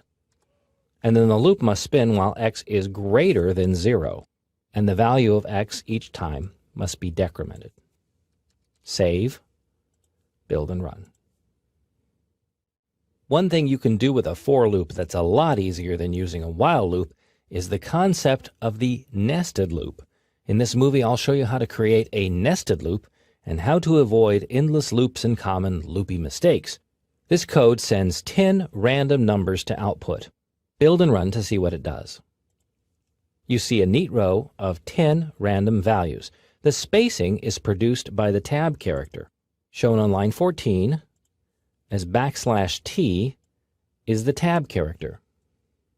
To make a grid of 100 random values, you need to add 9 more rows. The way most C programmers accomplish this task is to create a nested loop or a second for loop that handles repeating the current output 10 times, or 9 times actually, plus the current one. Open exercise nested for 1. This code is a modification to the previous exercise. It includes an extra loop. The old loop, the common loop, is now nested inside the row loop. The indentation keeps the code readable. It also helps match up the statements in curly brackets. Build and run this code. And you see 100 random numbers. Open exercise file nested for 2. This nested loop might be a bit easier for you to read. The outside alpha loop goes from the letters A through J. K is the limit. The inside loop, which doesn't need curly brackets because it holds only one statement, loops from 0 to 9. The current loop variable values are then output in line 11. Build and run the code. In the output, you can better see how the nested loops run. First comes loop A, the outer loop, and then the inner loop displays values 0 through 9. Then comes loop B, 0 through 9, C, 0 through 9, and so on. Open exercise file 4.3. This is only half the code required for this exercise. Input is prompted and then the alphabet is displayed. What I'd like you to think about doing is, how would you have the loop stop when the letter input is equal to variable t in the loop? You don't need to change the for statement to make that happen. Instead, you need to put statements within the loop that will bust out of the loop when the character is input. The key is to use an if test and follow that with a break statement. Here's the solution. Above line 13, add if t is equals, two equal signs, variable ch, break. If you don't put the two equal signs in there, what you get is an assignment. And in C, assignments always evaluate true. And don't forget the semicolon after the break statement. Save. Build and run. And the alphabet only displays to letter M.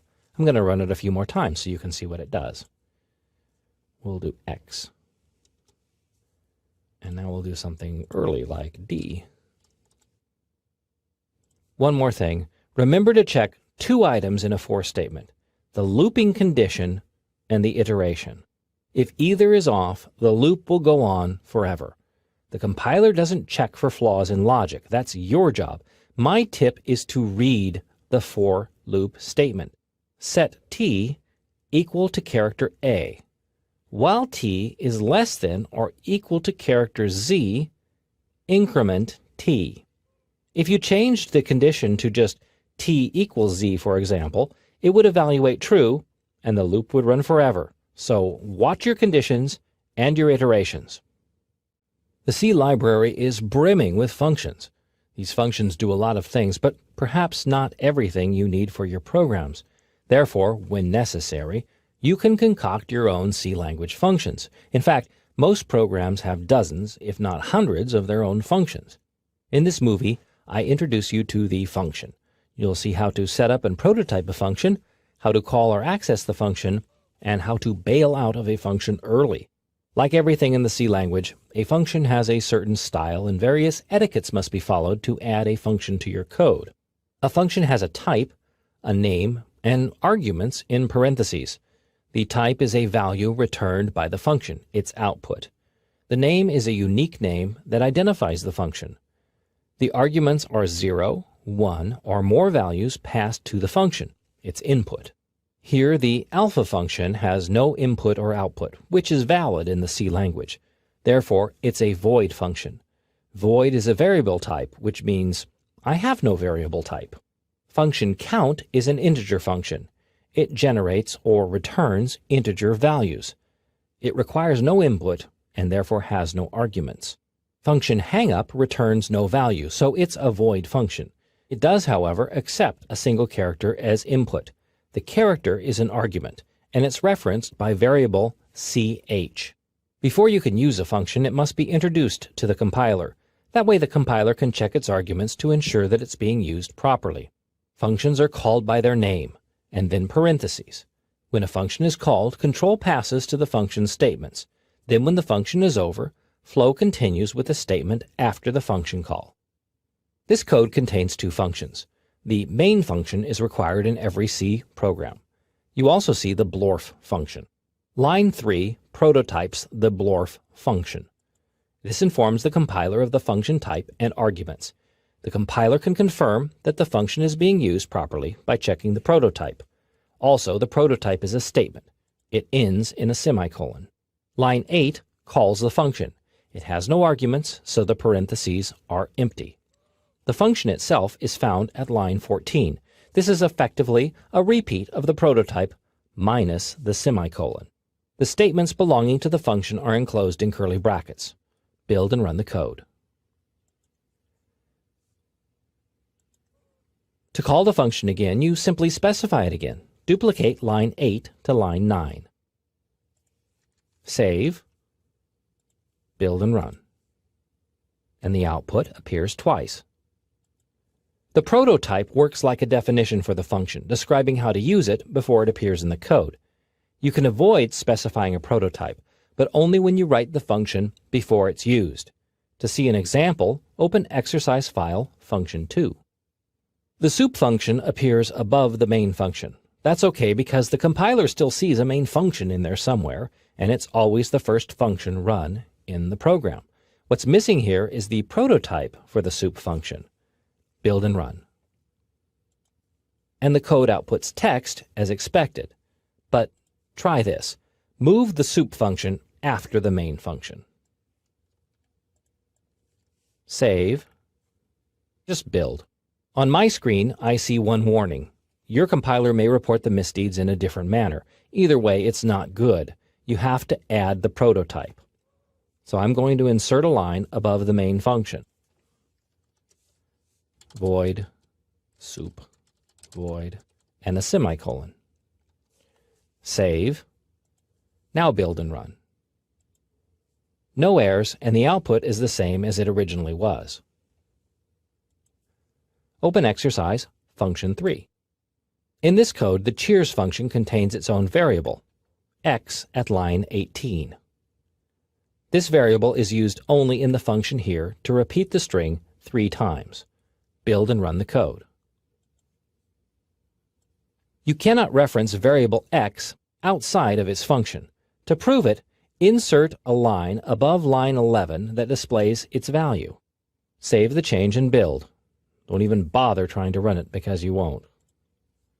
The compiler is basically saying, what the heck is x? Try to define x and set its value inside the main function. Save. Build and run. The value of x in the main function is unaffected by the x variable in the cheers function. They are two different variables. Here's another thing to remember. A function ends its run when its last statement is executed. In the cheers function, that's a putchar at line 26.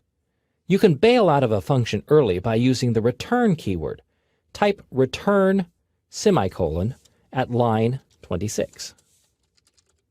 You don't need to specify a value here because the cheers function is a void function. It doesn't return anything. In the main function, return must specify a value, as it does at line 17, because main is an int function. Save the changes, build and run. The output is messy because the putchar statement is skipped. That code is never executed because of the return statement right above it. More often you'll see a function return early based on a condition, which usually involves an if statement or a loop. Otherwise, anywhere the return is found marks the spot where the function bails out and control returns to the calling function. Or, in the case of the main function, control is returned back to the operating system. A function has got defunct. It's that I/O thing again. Sure, a void function is necessary and obviously valid, but most functions chew on input and do something based on that input. In this movie, I explore how functions can deal with arguments or values passed to the function. You'll see how to declare such a function, how it deals with values, and how to pass more than a single value to a function. This code contains the repeat function, which accepts one argument, an integer. Within the function, the integer variable is named count. The function is called at lines 8 and 10, each time with a different argument. Inside the function, a local variable x is declared. It's used in the for statement along with the count variable. Build and run this code. The function can also accept integer variables as arguments. Make these modifications to the code. In the main function, declare integer variables a and b. Assign the value 1 to a and 5 to b. Use a and b in the two repeat functions. Save the changes, build and run. And the output is the same. Open exercise file argument 2. In this code, you see a function that accepts 3 arguments. In this case, 3 floating point values. The scanf function at line 10 reads in the 3 values. This is possible providing you format the input to match the format string.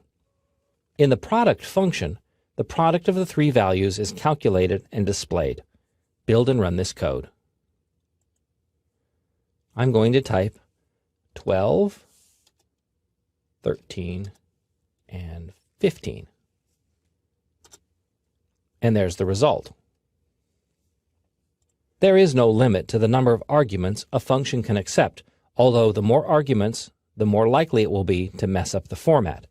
Functions don't necessarily need to eat all the same argument type either. Open exercise file argument 3. The bar function accepts 2 arguments, a character and integer value. Build and run this code. The bar function uses both of its arguments to output a bar of a certain character across the display. Open exercise file argument 4. This file contains an empty function, evaluate. Your job is to complete the function. It should accept an integer value and display a message stating whether the value is less than, greater than, or equal to 10. Your challenge is to create content for the evaluate function. Display whether the argument passed is less than, greater than, or equal to 10. This should take you about 5 minutes to complete. This is the solution. First, did you remember to prototype the function? I did not include it in the skeleton presented in a previous movie, so I was seeing whether you paid attention. Here's the prototype, which is simply a copy of the function's declaration at line 16. And here's the content I came up with. Now, your function could look like what you see here. You may have done things subtly different, but as long as the code works, then you succeeded. I'm using an if, else structure. No curly brackets are required because each item has only one statement that follows it. I'm going to build and run. Type in various values to see how it works. And it works. Hopefully your solution works just as well. Most functions in the C library return a value. Even when that value isn't used, it's available. Returning a value allows functions to generate output. Most of the time that output is based on the input or arguments passed to the function. In this movie, I explain how functions return values. They can simply generate the information, or they can manipulate arguments to produce specific output. I'll also cover a few rules and regulations regarding functions in the C language. This code contains a function called gimme an A. It's a character function returning a char value. The function has no input according to its prototype at line 3. The function is called at line 9, where its return value is assigned to the grade variable. The function itself at line 15 merely returns the single character A. Build and run this code. And I hope that's true. When a function returns a value, the value can be used immediately. You can edit the source code for this exercise so that the grade variable is removed. First, delete the assignment, and then replace the variable in printf with the gimme an A function. Save the changes, build and run, and you still get an A. Open exercise file return 2. You may recognize this exercise file from an earlier movie. In this code, the product function has been upgraded so that it returns the product of the values passed, which makes more sense. Build and run this code. Type 3 values, then press Enter to view their product. The code can be cleaned up a bit. For example, variable p in the product function is not really needed. You can eliminate it to merely have the product returned. Save these changes, build and run, and the results will be the same. Well, providing you type in the same numbers. A more realistic example is shown in exercise return 3.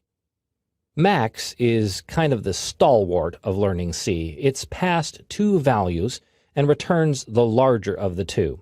I've also added the isLarger function, which doesn't return anything, but I wanted to show how multiple functions can be declared within the code. Here is max, and there is isLarger. Build and run. Type 2 values, hopefully 2 different values, separated by a space. The code displays the larger of the 2 values. And now, the limitations. In the C language, a function can return only one value. You cannot return multiple values, nor can I think of a reason why you would want to. You can return an array or a structure variable from a function. These variable types are covered in a later movie, but yet they remain single variables. And now I'd like to explain the main function. As you can see here in this source code, main is an integer function. The return statement is required, and an integer value must be specified.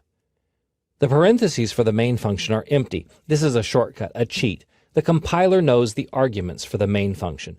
2 of them exist, but you don't need to specify them if they don't get used, so the parentheses remain empty in the main function. This is not something, however, you can get away with other functions you declare and use. So much goes on with characters that the C library offers a host of character manipulation functions. In this movie, I introduce a few of those functions and show you how to use them in your code. As a bonus, I offer an introduction to logical expressions, which can also come into play when working with characters. In your C code, characters appear either individually or marching along in an array called a string. So you can manipulate characters one at a time, or more commonly, in the string. This code includes a C-type header file which prototypes the character testing and manipulation functions. At lines 8 and 9, you see the toUpper and toLower functions.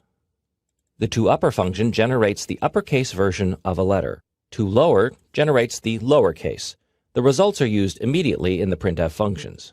Note that these functions require integer values, not characters, so you can display the result by using %c in the printf function, even though they are integer variables. Build and run the code. Big A, little a, what begins with A? As you can see by the output of the final printf statement in line 10, the toUpper and toLower functions did not affect the variable ch. They merely generate an upper or lowercase equivalent. You can use these functions on a string as well. To do that, you must dissect the string in a loop. Open exercise C type 2. Again, an integer variable is used in the toUpper function. Input is processed and converted to uppercase at line 11, then output. You won't see the output until you press the Enter key because the C language is stream-oriented. Build and run the code. Type some text. Press the Enter key. The output is all caps, but note how the punctuation symbols and spaces are unaffected by the toUpper function. Most of the functions defined in the C-type header file are testing functions. They're used to evaluate the type of character, such as whether it's a letter, number, space, or upper or lower case. These functions return true and false values, which you can use in your code to see what's been typed. As an example, exercise C-type 3 uses the isAlpha function to determine whether a character is a letter of the alphabet or some other character. The function returns true if it is, false otherwise. In the do-while loop, input is received and checked. The if statement at line 11 returns true if the character is a letter of the alphabet. If so, it's displayed. Build and run. Type a bunch of text, including symbols and numbers. Press the Enter key and only the alphabet characters, upper and lowercase, are output. You can modify the source code for this exercise to try out many of the character manipulation functions. For example, change isAlpha in line 11 to isUpper. Now only uppercase letters are output. Save, build and run to test the change. Other functions defined in the C-type header file include isLower to detect only lowercase letters, isNumber, which returns true for any number character, 0 through 9, isBlank for any whitespace character, the space, tab, or new line. You can also craft your own character manipulation functions, but it helps to know about C logical operators. The C language's logical operators are used to compare two or more expressions. The operators determine whether the result is true or false. 3 operators are available to use: logical AND, logical OR, and logical NOT. These are often written in all caps so that they're not confused with irregular words. For an AND operation to be true, both conditions must be true, this and that. For an OR operator, either of the conditions must be true, this or that. And for the NOT operator, the condition must be false, which is backwards, but that's how NOT works, not this. As an example, the AND operator evaluates 2 conditions. Here, both conditions are true, therefore the if statement is executed. Here, one of the conditions is false, therefore the if statements are skipped. In the logical OR operator, only one of the conditions needs to be true. Here, the if statement would be executed. When both conditions are false, the if statement won't be executed. And in the case of NOT, it negates the condition. Here the condition is false. Variable A equals 50, but the NOT operator turns that around and makes it true. Finally, in the C language, all values are considered true except 0, which is false. Typically, the value 1 is used for true, but it could also be -1 or any non-zero value. As an example of constructing your own character test, open exercise C-type 4. This code is a rewrite of exercise C-type 3, where I've substituted the isCaps function for isUpper. A logical comparison is made at line 22. To understand how it works, read the condition. If the value of variable ch is less than a, or the value of variable ch is greater than z. So when either of those conditions is false, meaning the character is not uppercase, the function returns false. Otherwise, the function returns true. Suppose you wanted to change the isCaps function to isLowercase and have it return true or false based on that condition. How would you go about doing it? Well, the first thing to do is to change the name of the function to something more accurate. There in the prototype, and here as well. And also in the call. Change the big A to little a, and big Z to little z. Save, build and run. And only the lowercase letters appear. You can create just about any character test by using logical operators. You'll see additional examples of using logical operators in other movies in this course. A string is a funny thing. It's not really a C language variable, but it's used that way. And when it comes to manipulating strings in your code, you have to be really careful due to their unusual nature.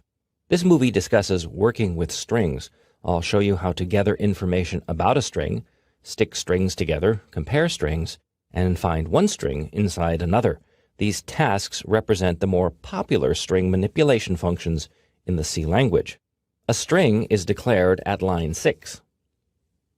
It's a character array, so the char variable type is specified, and the variable name is string, followed by empty brackets. The string length function, strlen, appears at line 9. I pronounce it stringlen because it means string length. It returns the number of characters in a string, which here is stored in the len variable. Build and run this code. The string is 19 characters long.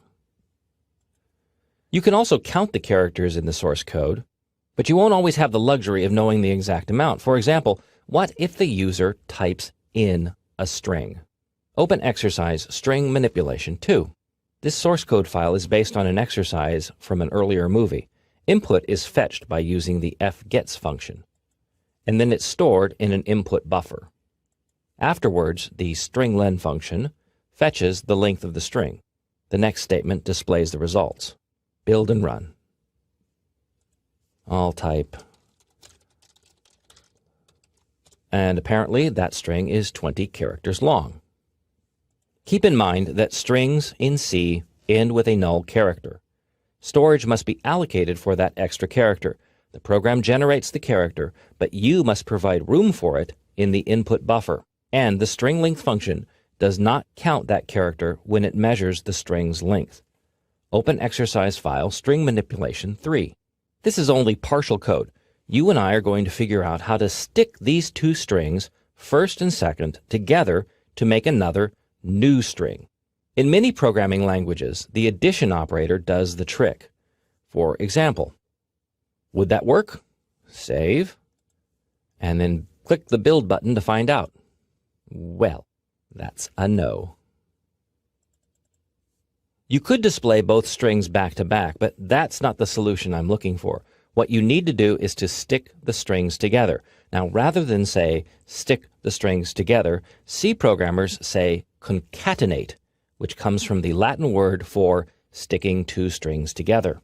But before then, fix up the code. First, create a storage location or a buffer for the resulting two strings.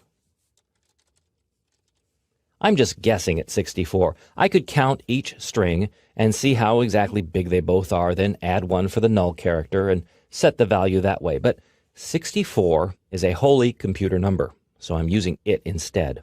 So the first thing I'm going to do is to copy the string first into that storage container. The strcpy, or string copy function, copies one string into another. Here, the string first is duplicated into the storage buffer, and I need to prototype that function. All string functions are declared inside the string.h header file. The next thing to do is to stick the string second onto the end of the storage buffer. This statement tacks the string second onto the end of whatever's in the storage buffer, concatenation, and then finally display the results. Save it, build and run. And it worked. Concatenation. Another popular string function compares two strings. This code uses the strcmp, or string compare function, to compare two strings. The value returned is 0 when both strings are the same. That's one of those weird times where 0 actually means true. Values less than or greater than 0 indicate incorrect matches. Here you'll also notice that the scanf function limits input to only 8 characters. The input matches the 8-character limitation on the buffer. The buffer is 9 characters to account for the null character at the end of the string. Build and run the code. Now try a few passwords before you type the real one, which is secret. Okay.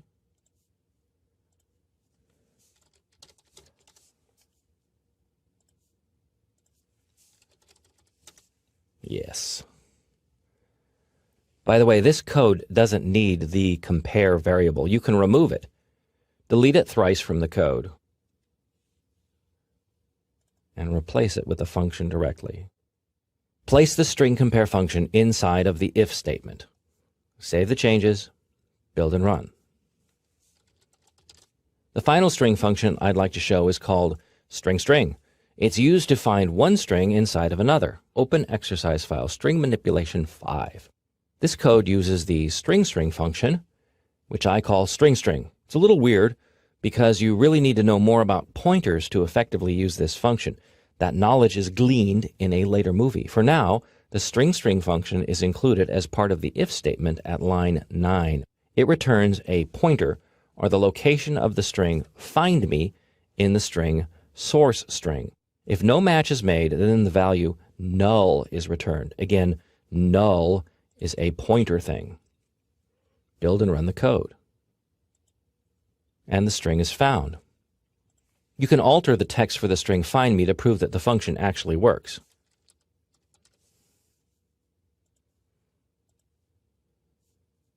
And it does. Until you breach the rocky shoals of Pointerland, that's about the best that can be done with the string function. Occasionally, when learning something new, you need to pause and reflect. That's the topic of this movie, pausing and reflecting. Specifically, with regards to variables and values, it's time for me to go back and get you caught up on some things that might have already been seen in an earlier movie, but you have questions about. Plus, I'll introduce a few new concepts, things I feel it's about time you knew, especially if you are new to learning the C programming language. In this movie, I cover creating and using constants. Plus, I offer additional detail on how to use some of the printf function's placeholders. A constant in the C language is different from an immediate value and a variable. It's more like a universal value that doesn't change throughout the code. Constants are values used consistently throughout your source code. They're things that don't change. They're created by the preprocessor define directive. Normally, the constant is written in all caps, letters, and underlines only. Now, when the compiler encounters a constant, it expands it out to its assigned value. In this example, the constant version is created, and it's assigned to the value 3.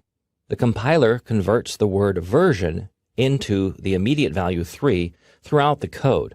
And remember that preprocessor directives are not C language statements. Don't put a semicolon after the assignment unless you need the semicolon to be a part of whatever's being defined. That hardly ever happens, so just don't add a semicolon. Here is a string constant defined as author. The string must be enclosed in double quotes. This is an example of one constant that uses two other constants to calculate its value. So here, the constant gain grid would equal 120 unless either the rows or columns constants are changed. And they wouldn't be changed in the code, they would be changed in the define statement that you see here. This code is based on an exercise presented in an earlier movie. I've cleaned it up a bit, but now I'm going to set some constants. I'll insert two define directives to set the numbers of rows and columns in the grid. Now I'll change the value 10, used as an immediate value in the loops, to reflect the constants. Save the changes, build and run. The program still outputs 100 random numbers in 10 rows and 10 columns, but now I can easily change that to, say, 20 rows of 7 columns. All I have to do to make that change is to change the constants. I don't have to hunt through the code to find those proper values. That's how constants can save you time. Save, build and run. And now you see 7 columns, 20 rows. Another example of using constants can be seen by opening exercise constant 2. This code is an update to an exercise from an earlier movie. The number of characters to be input is set by the input max constant defined at line 3. The constant is then used to set the buffer size at line 7, and again with the fgets function at line 10. The advantage here is that you can change both values at once simply by modifying the input max constant. You don't have to hunt through the code. Load up exercise placeholder 1. This is a modification to an earlier exercise shown in another movie. Build and run the code to help you remember what the problem was. I'll type 9 and press enter. Well, and there's the ugly output. You can fix this problem by adjusting the placeholders in the printf statement. Modify each %f placeholder at line 10 by inserting period 1 inside each one so that they read %1f. Save the changes, build and run.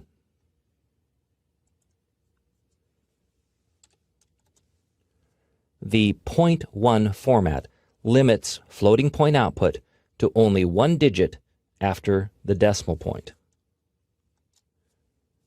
Edit again and type period 3 for the format in the printf statement. Save, build and run. And now 3 digits appear after the decimal point. Return to exercise constant 1. In the printf statement at line 17, you see a 2 between the % and d. What the 2 does is set an output width to 2 characters minimum, so when single digits appear in the output, they're right aligned. Build and run this code. See how single digits are lined up in the output.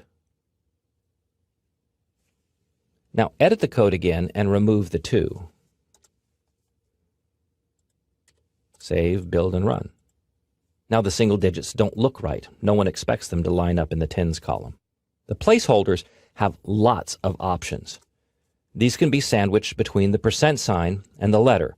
I could make dozens of movies to describe them all, but another one to look at is %s, found in the placeholder 2 source code.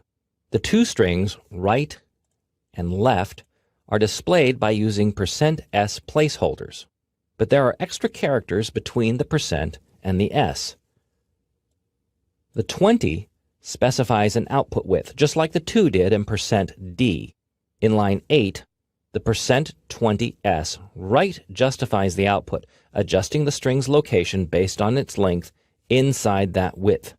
In line 9, the negative sign before the 20 left justifies the string, which is how text is normally output. Build and run this code to see how it works. The width argument in the %s placeholder sets the width to 20 characters. Right justified, left justified. This placeholder is ideal for displaying lists and tables. Many more placeholder width, precision, padding, and other options are available. The documentation for the printf function lists the variety, plus a few examples. An array is simply a collection of more than one of the same type of variable. For example, a list of high scores is a type of array, as would be how many miles you run every day, even if that list contains lots of zeros. And of course, strings in the C language are an array of single-character variables. In this movie, I introduced the concept of the array. You'll see how to create an array, how to fill it with data, how to access that data. And I'll also divulge some secrets about character arrays, also known as strings. Here you see the way not to do multiple values in your code. 4 separate float variables are created and filled with data. They're then displayed using 4 separate printf statements. Each variable requires its own repetitive statement. You can build and run this code, but why bother? Instead, I'll show you a better way to deal with multiple variables of the same type. That way is the array. Open exercise array 2. This is the array version of what you saw in the previous exercise. The array temps is created at line 5. It contains 4 elements, and each element is assigned in the brackets that follow. The loop at line 9 displays all 4 elements' values by using a single printf function. An array is simply a collection of multiple variables, all of the same type. It has a declaration similar to any other variable, but with square brackets after the variable name. The brackets hold the number of elements in the array, or they can be blank if the elements are specified when the array is declared. Here the integer array deliveries has room for 15 elements. Integer array totals has 3 elements, which are assigned in curly brackets. The final element does not have a comma. If you put a comma there, the compiler believes that you've forgotten something. You can also list array elements on a line by themselves. Don't forget the commas, except after the final element. And remember to close the curly bracket and add a semicolon. Each element in the array is its own variable. You specify the element between the square brackets. The first element is element 0. You can also use an integer variable to specify array elements. Here, variable n represents a specific element in the totals array. The element is used like any other variable. It can find itself inside of a printf function, or it can be used with an assignment operator, as shown here. Finally, you cannot change the number of elements in an array after the array has been declared. Some tricks exist to work around this limitation, but for now, just accept it as a rule. Also, don't forget that the first element in an array is 0, not 1. Humans start counting at 1. The C language starts counting at 0. An integer array calories is declared at line 7. It has meals element, and the meals constant is set to 3 at line 3. A for loop at line 12 reads in 3 values. See how the for loop starts at 0? That comes in handy when working with arrays, as the first element is 0. In line 14, however, 1 is added to the looping variable x, which makes the numbers more accommodating to humans running the program. The scanf statement at line 15 reads the values into each array element. An array element is an individual variable, so the ampersand is required. At line 16, the value input is added to the total variable. Build and run the code. I'm going to type some easy numbers so I can confirm the computer's math. Yep, it works. You'll see the variable total is initialized at line 10. That's required. Otherwise, the variable may contain garbage. In C, variables are not initialized until they're assigned a value. Comment out line 10 to prove this. Save, build and run to see if it has any effect.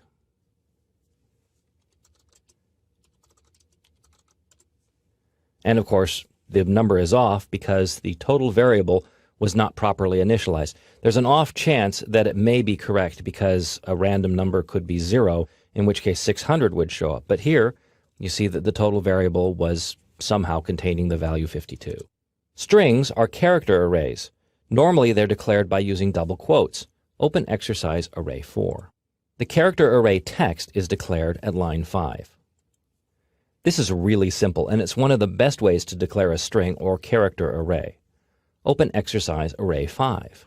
This code works the same as the previous exercise, but the character array is declared character by character, which is a phenomenal waste of time. Build and run the code. It works, but it's just too much effort. The code does, however, point out that the final character in all C language strings, which must be specified, is the null character. It's shown here as the escape sequence \0. Now, when you use double quotes to declare a string, the compiler automatically adds the null for you. But when you specify one character at a time, you must remember to add the null. The null comes in handy when you display a string one character at a time. Open array 6. This code displays the string in the hello array one character at a time. The while loop marches through the string until the null character is encountered. It spits out single characters by incrementing variable n as it progresses. Build and run this code. Because the null character evaluates to the false condition in the C language, you can shorten the while decision to this. Make that change in your code, save, build and run. The same output is generated, although the source code is a tad less readable to a beginning programmer. The typical array in the C language is simply a series of variables, all of the same type, marching off together. But not every type of data is a single line. Sometimes you have to deal with a grid. In that case, you enter into the realm of the multi-dimensional array. This movie uncovers the mystery of the multi-dimensional array. You'll learn how to configure such an array and access its values. You'll also see how multi-dimensional arrays apply to strings. To visualize a multi-dimensional array, think of a grid. You have rows and columns. The array is declared at line 8. 2 sets of square brackets are used, one for each dimension in the array. So, grid is an integer array. It's effectively a 2-dimensional array. Lines 12 through 14 use a nested loop to fill each array element with the value 0, initializing the array. In line 14, you see that individual array elements require 2 square brackets as reference. Again, think of each as rows and columns. Then the nested loops starting at line 17 print the array in rows and columns. Build and run the code. The output shows each array element as it would be referenced. So the first one is element 0, 0. That's the first element in both directions. As a thought experiment, how would you modify the code to set the value of the third element in both dimensions to the value 1? Would you change it here or here? I hope you remember that arrays start with element 0, so the third element is actually referenced as grid 2, 2. I'm going to add a line that reads grid 2, 2 equals 1. Save that change, build and run. This is how the value looks, with a value 1 at grid 2.2. If you put a 1 here, you're actually using the fourth element in both dimensions. That's wrong, because you have to remember that all arrays start with element 0, not element 1. Even the pros forget that from time to time, and when you're dealing with 2 dimensions, it gets even worse. You can also conjure up a 2-dimensional character array, as is shown in exercise multi-2. A 2-dimensional character array is simply a collection of strings, but with one important caveat. The array must be dimensioned to handle the largest string. Remember, a 2-dimensional array is a grid. Here, the longest string is 6 letters long, plus 1 element for the null character. That makes 7 elements for each string. And when printing strings from a 2-dimensional character array, you need only specify the first dimension, which is done on line 14. Build and run the code. The C language also offers 3-dimensional arrays and even more dimensions than that. When you create such an array, you need 1 set of brackets for each dimension, and things can get pretty complex in a hurry. For now, concentrate on playing with 2-dimensional arrays. As a thought, whether you believe it or not, if you've been taking this course from the beginning, you have everything you need to know to program a rudimentary tic-tac-toe computer game. Give it a try. Here's your challenge. You need to modify the code from the previous movie, multi-2, and add a string to the array. Add another string. In this case, the string should contain the word Pinocchio, P-I-N-O-C-C-H-I-O. This should take you about 5 minutes to complete. Here's how I'd make the change. First, add the string after Pluto. So add a comma and type Pinocchio. No comma after Pinocchio. Plus, you have to redimension the array. It now has 5 strings, 5 elements in the first direction, and Pinocchio itself is 9 characters long, so you're going to need 10 characters in the grid to handle that null character at the end of the string. So that's the new dimensions, 5, 10, Pinocchio, added at the bottom, and remember to modify the for loop so that it loops 5 times instead of 4. Save, build, and run.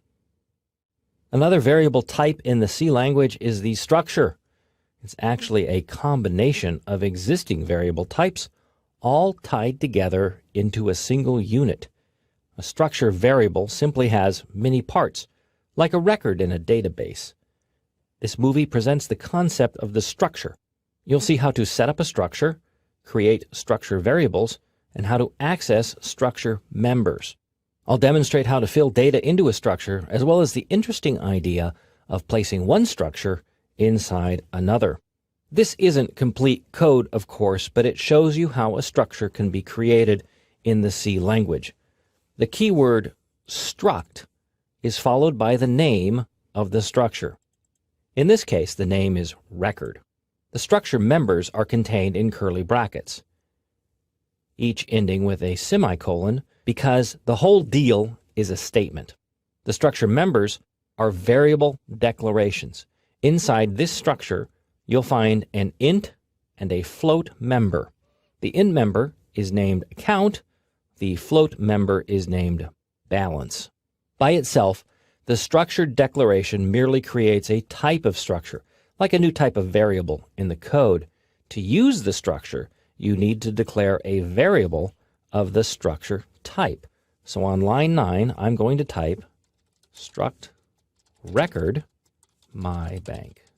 This statement creates a variable named mybank of the record structure type. To access the structure's members, you need to reference both the variable name as well as the member name. I'm going to add 2 new lines. The structure variable name comes first, then a dot, then the member name. They must be assigned values equal to the variable type, in this case an integer and a floating point value. Save these changes, build and run. And there's the output from each of the variables inside the structure. To create another record structure variable called yourbank, you simply have to echo the existing statements. You can also fill the members in that structure simply by copying these statements and replacing mybank with yourbank. You could also preset the information inside a structure. Open exercise file structure 2. In this code, a structure named person is declared. A variable of the person type is declared at line 9. It's named president. The president structure variable is immediately assigned values. The values match the structure member types and are enclosed in curly brackets. Run this code to ensure that it works. One thing to note in a structure is how you assign a string to a structure member. Open exercise file structure 3. If you can see what's wrong, great. Otherwise, build the code and then check the build log to see the specific error. Incompatible. That's enough. You cannot use the assignment operator with a string. That's because strings are not variables, they're arrays. Here's how to solve it. And remember to add the string header file. Save the changes. Build and run. Now it works. You can insert any variable type into a C language structure, even another structure. Open file structure 4. In this code, you see definitions for 2 structures. The first, date, is defined at line 6. It holds members year, month, and day. The second structure, person, is declared at line 11. It contains a name array, but also the date structure in the form of a birthday variable. A person structure variable friend is declared at line 15. Line 17 through 20, fill the friend variable. String copy is used to assign the string. For the structure member birthday, note how 2 dots are used to fill in the substructure members in lines 18, 19, and 20. That's how it works. That's how structures within structures are referenced. Build and run the code.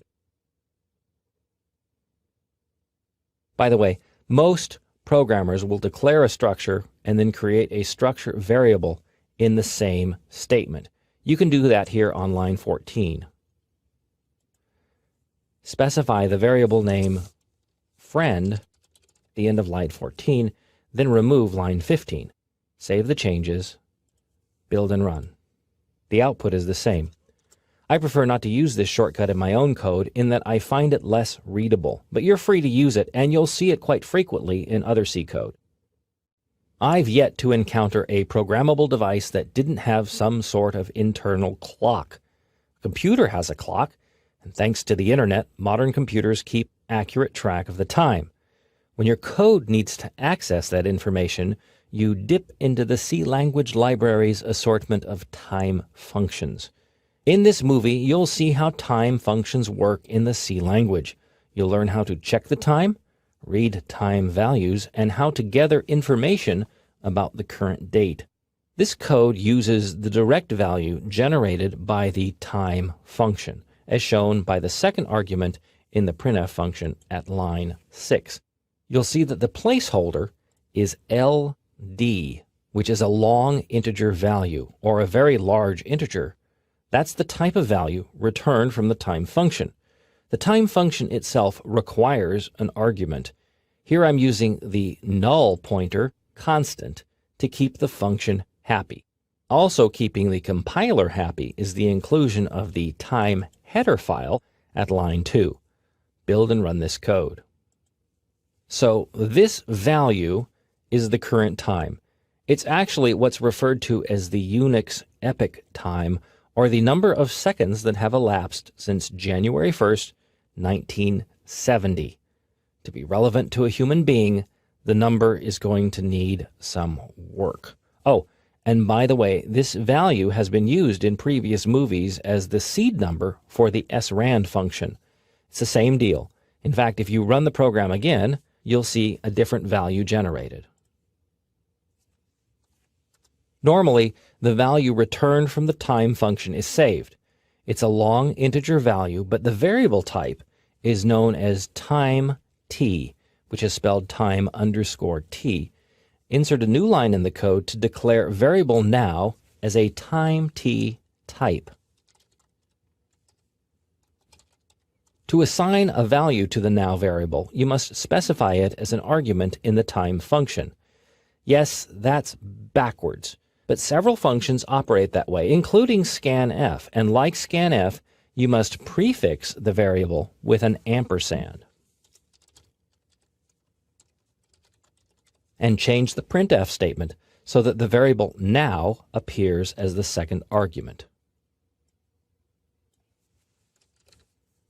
Save these changes, build and run. And the time is still shown as a big number, but it also shows that you have time left to complete this movie. So moving along, the C library comes with a function that translates time t values into strings. It's called the ctime function. Edit the printf function in this code so that the second argument is now ctime ampersand now, closing paren. Change the LD placeholder to %s. That's because the ctime function generates a string. Save, build and run. What you see is the current date and time, and unless you're doing this movie right now, you'll see a different time. If you want to fetch specific time values, then you need to use the local time function. This function returns the address of a structure that holds individual time values, such as the day, month, week, hour, day of the year, and other information. Open exercise file time2. The local time function at line 10 fills a structure with interesting info about the current time. The structure is declared at line 7. It's a pointer variable, which you'll learn about in a later movie. The local function uses the current time value obtained at line 9. This fills the structure right now, which is the name of the structure. Some of that information available in the structure is displayed in the printf statement starting at line 11. I've split up the arguments on separate lines to make them more readable. But all this stuff is really a single statement. The C language doesn't let any extra spaces in here bother it. 4 values are accessed from the right now structure: the month, the day of the month, the hour, and minutes. These are all members of the right now structure.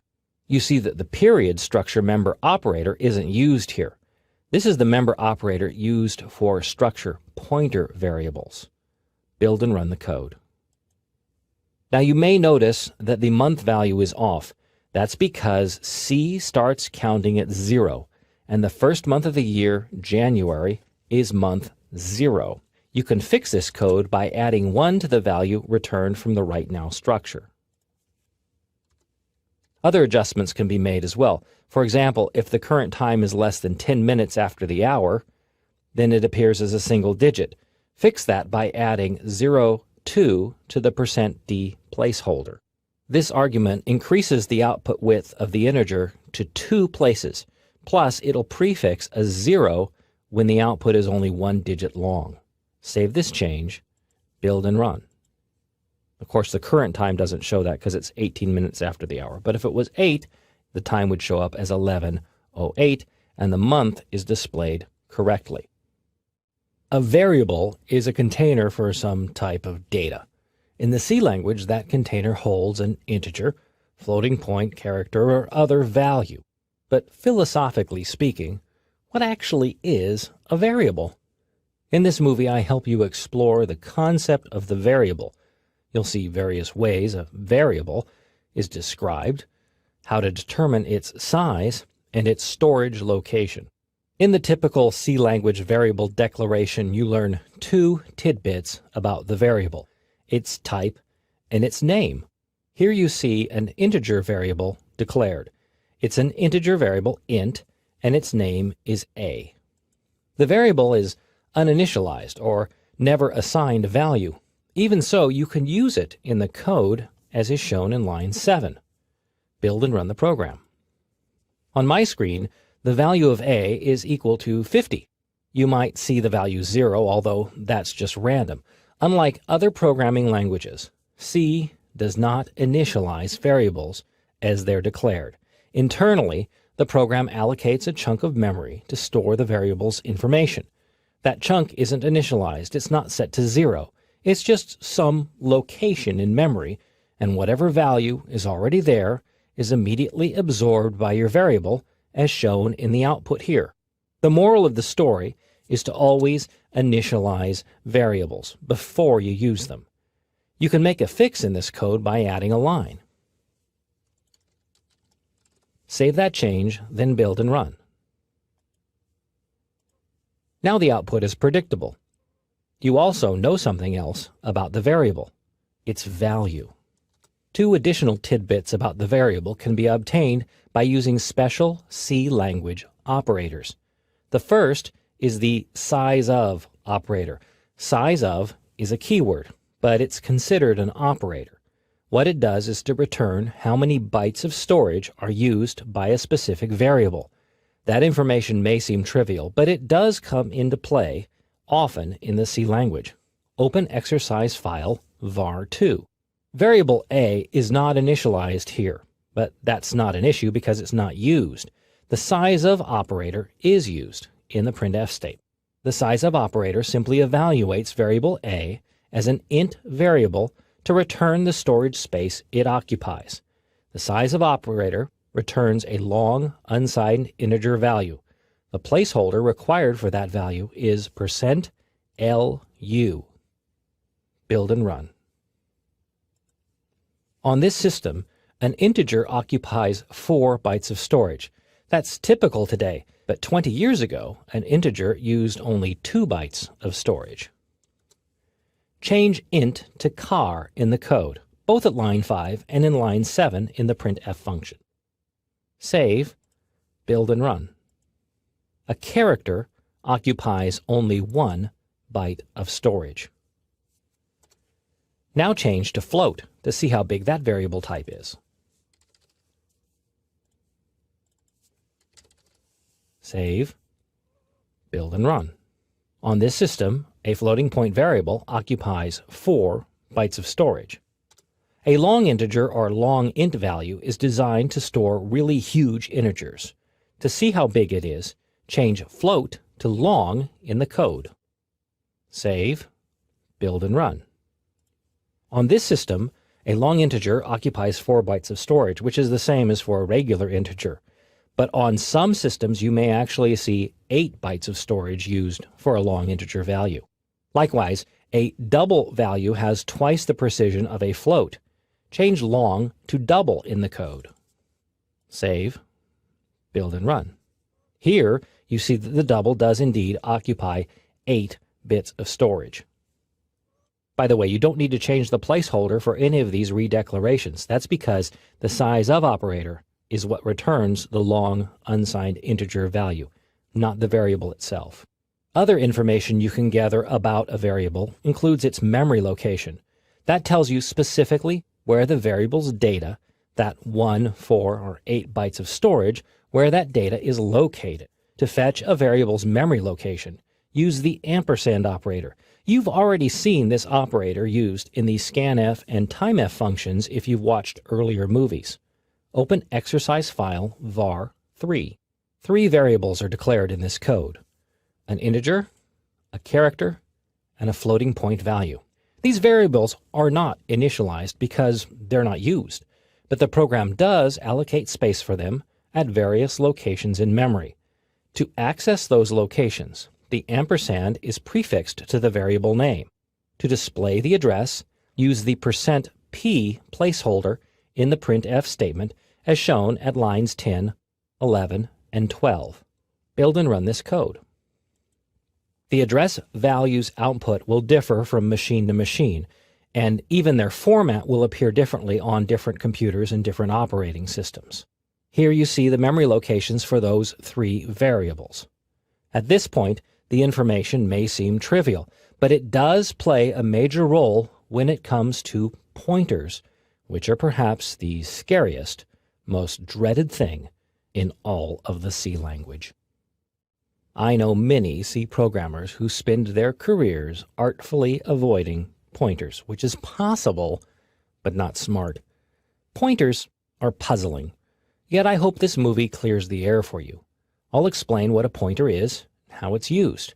I promise to move nice and slow because this topic is a very important part of learning the C language. The worst thing about pointers is their name, pointers. It's descriptive, but a poor choice because you end up explaining a pointer by saying a pointer points. That's pointless. But I can't change the name, so allow me to explain a pointer by giving you this definition. A pointer is a variable that holds a memory location, an address. It's not just any address. You can't say, for example, let's see what's at memory location 96. Pointers don't work that way. The address must be the location of another variable. Pointer variables are declared similarly to other variables, although the variable name is prefixed by the pointer operator, the asterisk. You'll see an example in a moment. The pointer variable type matches the type of variable it references. For example, an int variable requires an int pointer. Finally, pointer variables must be initialized before they're used.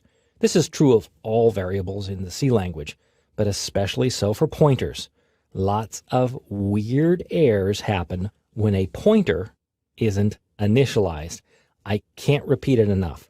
Pointers must be initialized before they're used. This code is similar to an exercise from an earlier movie. The ampersand operator fetches the address of the variable pokey. The %p placeholder displays that address. Add an integer pointer variable p. Remember, a pointer is a variable that holds a memory address. To get that address, you use the ampersand operator. That's already being used in this code, so you could be able to figure this out on your own, but just in case, I'll initialize the variable p equals amper pokey. This statement assigns the address of variable pokey to the p pointer variable. At this point, you might be puzzled. You might say, where's the asterisk in front of the p? I'll answer that question in a moment. For now, remember that a pointer is a variable that holds a memory location. And here, that memory location is of the pokey variable. It's being saved into pointer variable p. Now, duplicate the printf statement. This time, replace ampersand pokey with pointer variable p. Save these changes, build and run. Both lines output the same address. One is the address of variable pokey obtained with the ampersand. The other is the value saved in pointer variable p, which is that address. While the pointer variable is declared by using an asterisk, it's not always used that way. Without the asterisk, the pointer variable represents a memory location. With the asterisk, the pointer represents the value at that location. This is the dual nature of the pointer variable, and it's something that can be endlessly confusing. This code is similar to the previous exercise, but I've initialized the pokey variable to the value 987. Two sets of printf statements display the address and value of the pokey variable. The first set uses pokey directly. The second set uses pointer variable p. In line 14, p is used without the asterisk, so it's a memory location. In line 15, p is used with the asterisk, so it peeks at the contents of that memory location. Build and run this code. And the pointer variable p dutifully reports the correct values, the address, and the contents. A logical question to ask at this point is, why bother? I'm serious. At this level, using a pointer is pretty pointless. You can do many things in C without bothering with pointers, but they do have their purpose, and many functions expect you to understand and know how pointers work. Later movies in this course also drive home when and how to use pointers, so don't give up on them yet. In this challenge, you're to take the code from pointer 2 and modify it. Suppose that pointer variable pokey is a character variable. How would you make necessary changes to the code, including assigning a character to the variable? Convert character pokey to a char variable and alter the rest of the code to reflect this change. This challenge should take you about 10 minutes. I hope you found the challenge rather easy. The 10-minute thing was just to scare you. You really have to change both variable types to char. A pointer variable must match the type of variable it references. So not only is line 5 changed, but line 6 needs to be changed as well. The value is assigned to pokey at line 8. You don't need to change line 9 again because both of these variable types match. The other changes take place at lines 12 and 15, where you need to specify the %C placeholder instead of %D. Save these changes, build and run. And it works. Where pointers really come into play is when dealing with arrays. After all, there is no such thing as an array in the C language. All arrays are simply shorthand for pointers. To prove it, in this movie I dissect the common C language array. I'll show you how pointers can be used to manipulate an array, providing flexibility and power other programming languages can only dream about. The code here is pretty basic. An array is declared and its values assigned. A for loop marches through each element, displaying that element's value, Cincy. It's so easy, I'm not even going to run it. Open exercise file array pointer 2. This is pretty much the same code, but a pointer is used to display the array's values. The a pointer variable is declared at line 7. It's initialized at line 9. An ampersand isn't needed here because, as I said in an earlier movie, arrays are all shorthand for pointers, so the array name is really a memory location. In the for loop, the APTR variable is used with the asterisk so that the value at the memory location is fetched. During the loop's first iteration, the value is the same as the 0th element in the array. And look at line 14. The APTR pointer variable is incremented. In this format, the pointer variable is a memory location. So the memory location is incremented, but by how much? Because APTR is an integer pointer, the memory address it holds is incremented by the size of an integer variable, the storage space that variable uses in memory.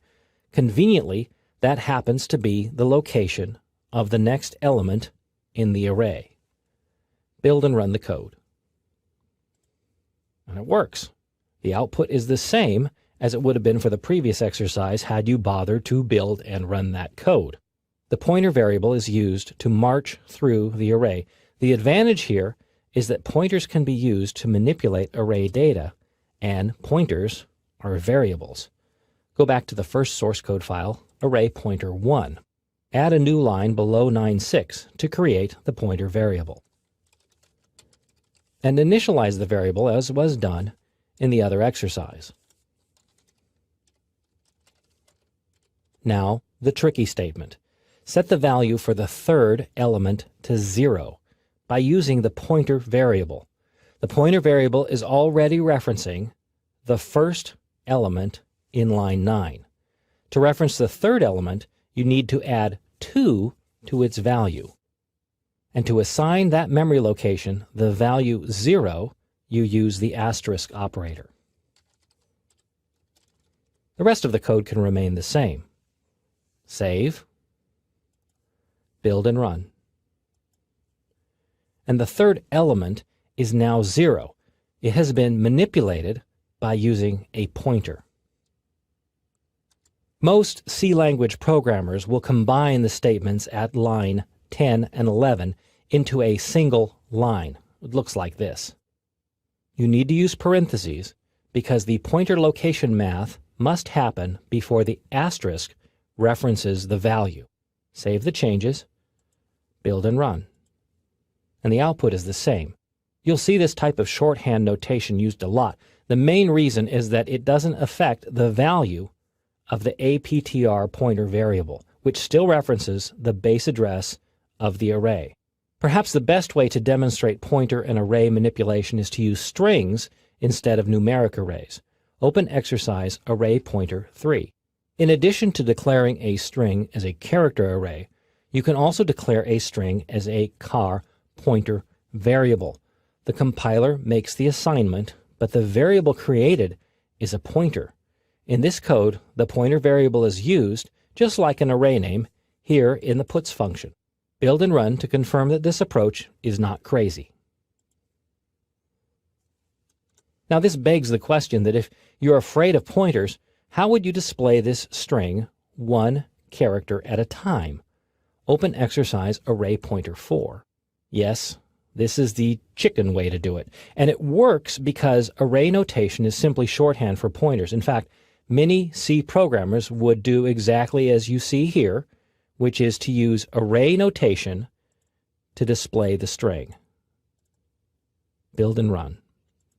It works, but this approach is not why you're taking this course. I'm going to replace the array notation with pointers. All you need is only one pointer, which I'll call PTR, and you don't need an X. No ampersand is needed here because string is already a pointer. It holds a memory location. To examine a character at a memory location, the asterisk operator is used. So the while loops condition becomes, that's it. Ditto for the putchar function. And then you increment the memory location, which is, so these two represent characters, and this represents a memory location, marching through the string. Save the changes, build and run. And the output is still the same. Now you could go one step further if you like and not even use the PTR variable. I'll make the necessary modifications in the code. Save, build and run. The issue here is that once you change the string variable, you lose its base location in memory. For this code, that's not an issue, but for other situations, it could present a problem. One of the places you'll see pointers used the most, and something you truly can't avoid in the C language, is where a function requires or returns a pointer value. It happens a lot. This movie helps you deal with pointer functions, even create your own. You'll see how pointers are used in functions, how to pass a pointer to a function, and how to return a pointer from a function. You've already seen pointers used in functions in this course. You probably just didn't recognize that's what was happening. The scanf function uses pointer values, specifically memory locations of the variables it reads. The ampersand in line 8 reads the address of variable 8 and sends that address to the scanf function. And you know scanf's return value isn't used in the function. Instead, the function simply uses a pointer to assign the value to the variable x directly. Clever, huh? In exercise scanf2, which I have on the screen here, the ampersand is not required for the name variable. Why? Because name is an array, and arrays are pretty much pointers in disguise. The ampersand isn't needed. You can concoct your own functions that use pointers. You need to specify a pointer as an argument or as the return value. Open exercise file pfunction1. The function -10 is prototyped at line 3. It accepts a pointer variable as its argument.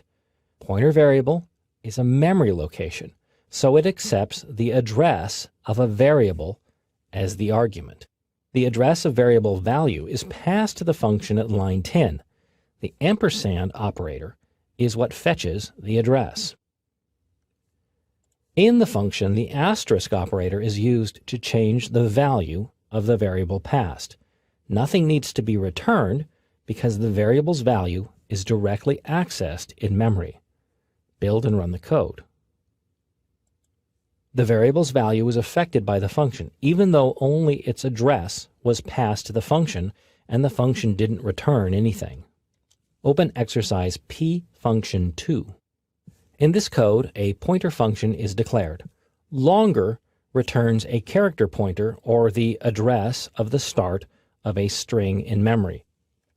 The function starting at line 18 compares two strings by length. The longer string is returned, or I should say, its address is returned. The string itself never really makes it to the function, only its address.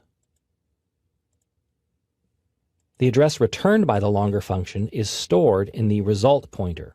It's then output at line 13. Build and run this code. And the longer string is displayed.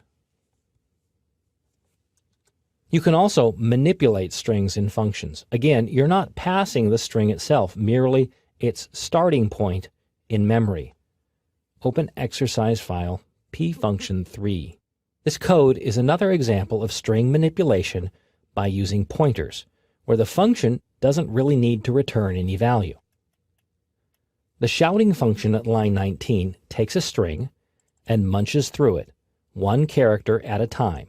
Each character is run through the toUpper function, which converts lowercase letters to uppercase. Build and run the code. Type something like, "I'm not shouting," and enter. And it worked, all without returning anything from the function. Open exercise pfunction4. In this code, a string is returned from the encrypt function. A string is accepted by the function, manipulated, then a new string is returned, which keeps the original string intact. But will it work? Build and run. Now, you may see a compiler warning, and it's a serious warning which explains why the output is unpredictable. Well, unless these are really secret instructions. The problem here has nothing to do with pointers. It's an old situation I explained in an earlier movie on functions. That is, all variables used inside a function are local. When the function is done, its variables are tossed aside. This holds true for the encrypt function with the output array. To fix the problem, you need to use the static keyword. Insert the word static before the variable declaration on line 17. The program now retains the content of the array, the string, when the function is done. It stays static, which means unchanging. Save, build and run.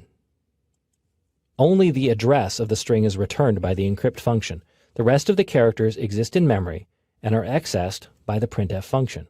But it works only when you remember to make the string returned static. This rule doesn't apply to single values. Functions are designed to return individual values, which include pointers. But for strings or other arrays or any other variable used inside a function, it must be declared as static, or the value doesn't keep when the function is done. A pointer is a variable that holds a memory location.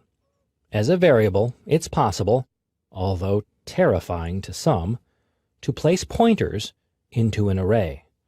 Why and how you would want to do such a thing is this movie's topic. Here I'll show you how to set up an array of pointers. To keep things simple, I'll use strings for the example.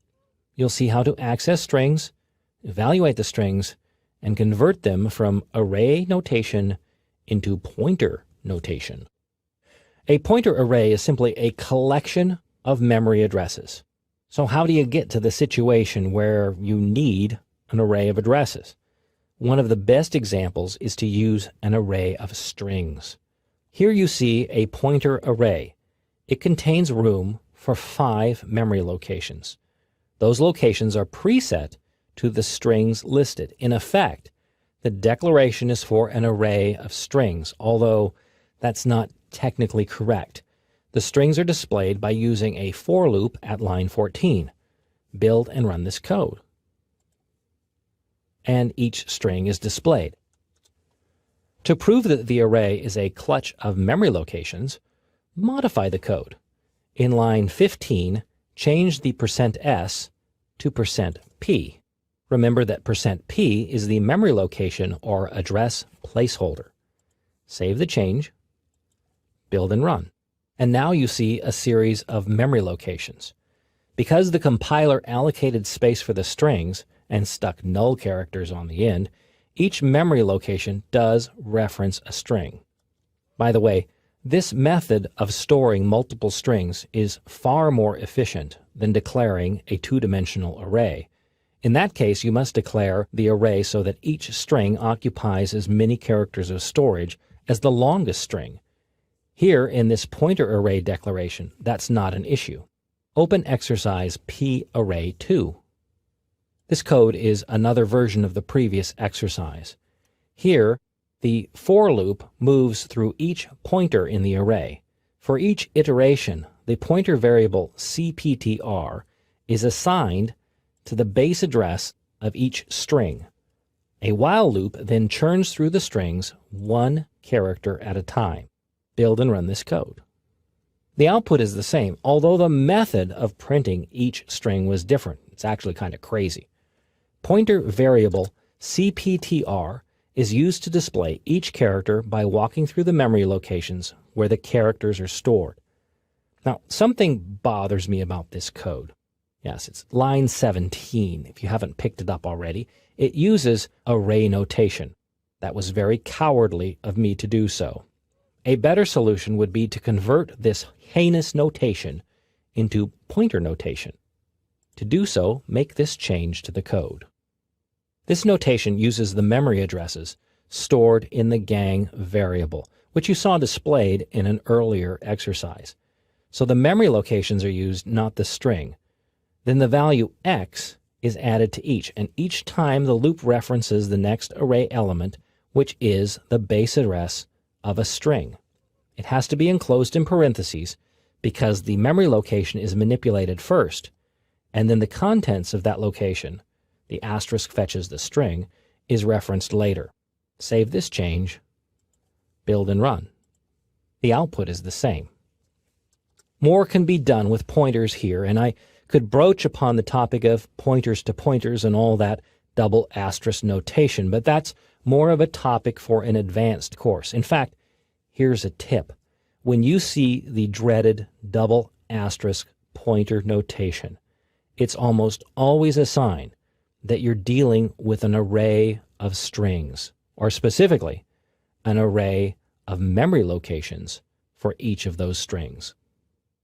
When a program needs storage, you allocate it in the code by setting aside space for a variable. When you need more than one variable, you create an array. And when you don't know how much space you need, you guess. But there's a better way. In this movie, I cover the topic of allocating storage in your code. You'll see how to properly ask for storage determine that it's available, and then access that storage in your code. Storage is divvied up by the operating system. Your program asks for space as it needs it. This request is made in one of two ways. The first way is to declare a variable. Storage for the variable is set aside and made available for use, and for a specific purpose in the code. This code declares several variable types, including an empty character buffer. The size of operator is then used to calculate how much storage is set aside. Build and run this code. On my computer, it shows that 141 bytes of storage were set aside. Even though the storage is never used, save for the total variable, it's still set aside. Your computer may show a different total depending on how memory is allocated by the operating system. When you don't know how much storage you need, then you can allocate it on the fly. The function that does that is called malloc, which sounds like a bad guy name, but it's really short for memory allocation. Open exercise file allocate2. The malloc function appears at line 10. It requires the stdlib header file, which is included at line 2. The format is to allocate a chunk of memory, but you need to know how much. So you take the variable type, which is char here, and you get the size of that variable type. Then you multiply it by how much storage you need. Here, the size constant is used. The malloc function then returns a memory location, a pointer, where the storage has been allocated in memory. Here, that location is saved in pointer variable stow. It must also be the same type of variable as for the chunk of memory allocated. One more piece is needed. You must typecast the memory location returned to match the pointer variable type on the other side of the assignment operator. A typecast is forcing one type of variable to masquerade as another, and doing so avoids some compiler warnings. Before the malloc function, you need to type char. This typecast ensures that the compiler understands a character pointer is being assigned.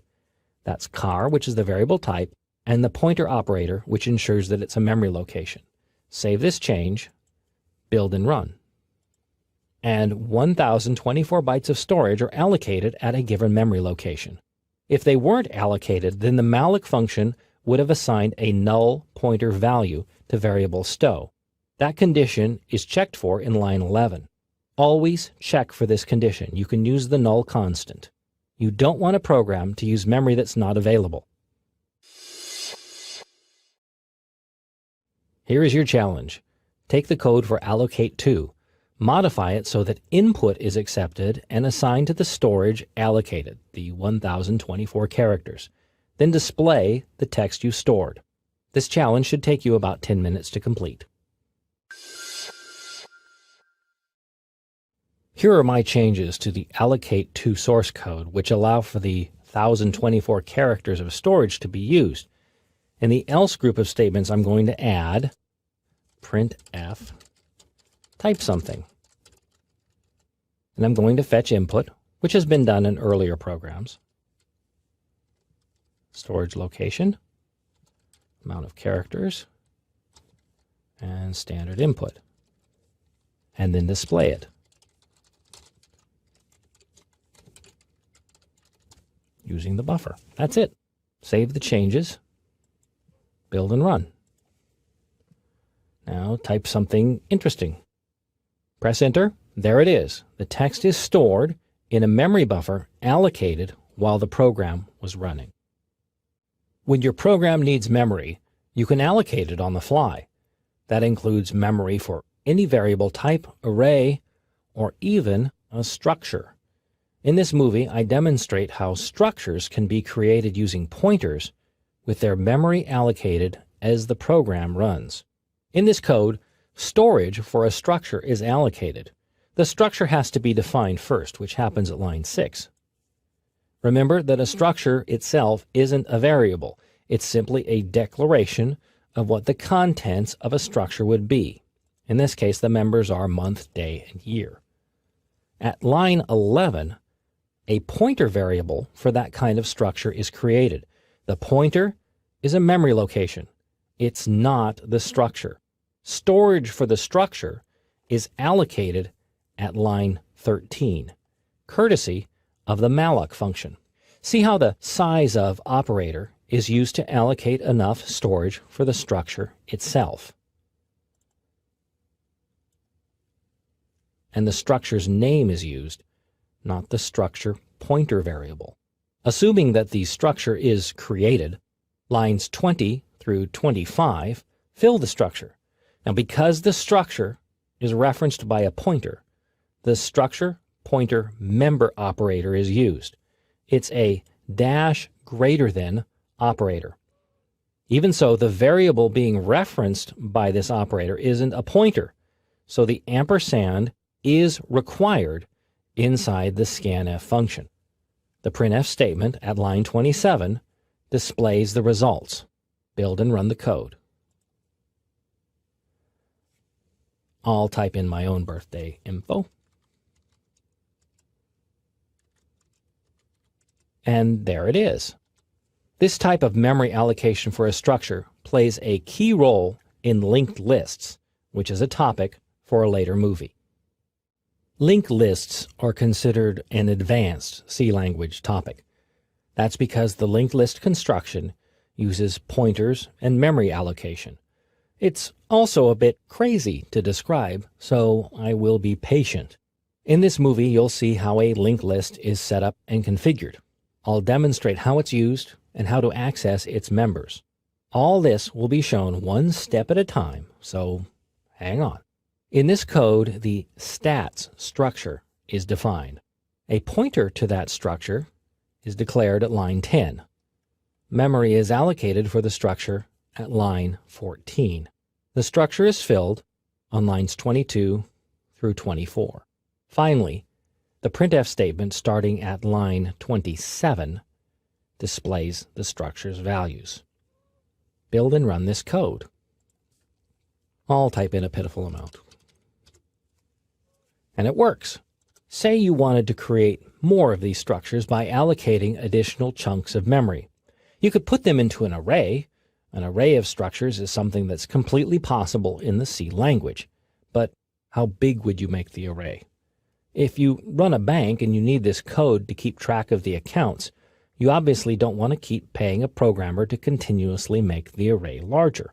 Instead, you can dynamically increase the number of structures by allocating space for new structures. The problem is how to keep track of the structures. Here's the secret. Open exercise file linked list 2. In this code, another member is added to the stats structure. It's a pointer to another stats structure shown in line 9. That pointer is assigned a memory location for another structure at line 26. The other structure isn't created in this code, but there's room for it, and it could be filled in with information, but not yet. Build and run this code. It runs no differently from the preceding example, but memory has been allocated for a new structure. The problem that you run into at this point is repetitive code, specifically lines 15 through 20 and lines 26 through 31. When you see that type of thing, it's begging for a function. Open exercise file linked list 3. The first thing I did with this code is to make the declaration of the stats structure a global variable. A global variable is a variable that can be accessed in any function.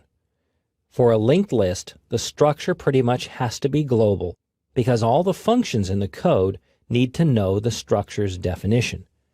Now, you can make any variable a global variable simply by defining it outside of any other function, usually at the top of the code before the main function. Do, however, avoid the temptation to make all the code's variables global. That works, but it's bad programming practice. Now, I've written the create function, which allocates storage for one stats structure. It's found at line 25. The memory is allocated, and its location is returned from the function. If not, the program quits. The exit function at line 34 causes the program to immediately stop. Control returns to the operating system. This function is prototyped in the stdlib header file, and it carries an argument that's passed to the operating system similar to the return statement in the main function. Back in the main function, 3 structure pointer variables are declared, each of which is used in the linked list, but not currently in this code. First always holds the address of the first structure in the list. It's the base of the linked list. Current is the structure currently being manipulated. New is used when new structures are created. Now the word new is a keyword in the C++ language, which is why it's highlighted here. It's not a keyword in the C language. Now, if it is highlighted in the editor and people tell you not to use it, they're wrong. As long as you compile in C code, you're okay. If you're going to go back and forth, you'll probably need a new name for that variable. The code does a little bit more than simply allocate space for a structure. It doesn't generate any output. You could build it and run it, but instead open exercise file linked list 4. The addition here is the fill structure function, starting at line 29. It fetches information for a newly created structure. For the next pointer, null is assigned. That's okay. In fact, later you'll see how null marks the end of the linked list. Also, you see in line 23 how this function is called with the current pointer as an argument. That variable references the current record in the linked list. For the first record, current and first are the same as shown in line 21. For now, build and run this code. One record is input, nothing is output. That's not a linked list, so more modifications are needed. Open exercise file linked list 5. In this code, 5 structures are built in the linked list. That value is set by the for statement at line 24. Line 26 checks for the first iteration of the loop. If so, the first pointer is set up. That's the location where the linked list starts. Otherwise, a new structure is fetched at line 34. Line 35 references the new structure from the current structure. This is the link part of the linked list. Then line 36 sets the current structure to point at the new structure, which moves forward in the list. That structure is then filled with data, and the loop repeats. That's the current next assignment at line 35. That's what builds the list. One more thing you need to add. You need to mark the end of the linked list. Insert a line 40. The null pointer is the end of list flag. It's not used yet, but it will be. For now, build and run the code. Fill in the 5 account values. The next step is to write a function that displays the contents of the linked list. Open exercise linked list 6. Here are the modifications from the previous exercise. At line 42, the linked list structures are displayed. This starts by setting the current pointer back to the first pointer, which is the start of the linked list. A while loop then plows through each structure in the list, displaying the information. The loop's condition is the current pointer, which means the loop will repeat until that pointer's value is null. Coincidentally, null marks the end of the list. The loop advances because of the statement on line 48. The current pointer is updated to point at the next structure in the list. I confess, it's all complex, but each structure in the linked list points to the following structure. That's why it's called a linked list. Build and run the code. And the values are displayed. You can modify this code further if you like. You can add a menu that lets you choose whether to add a structure, list structures, even remove structures. As long as you keep each structure in the list linked to the following structure, it works.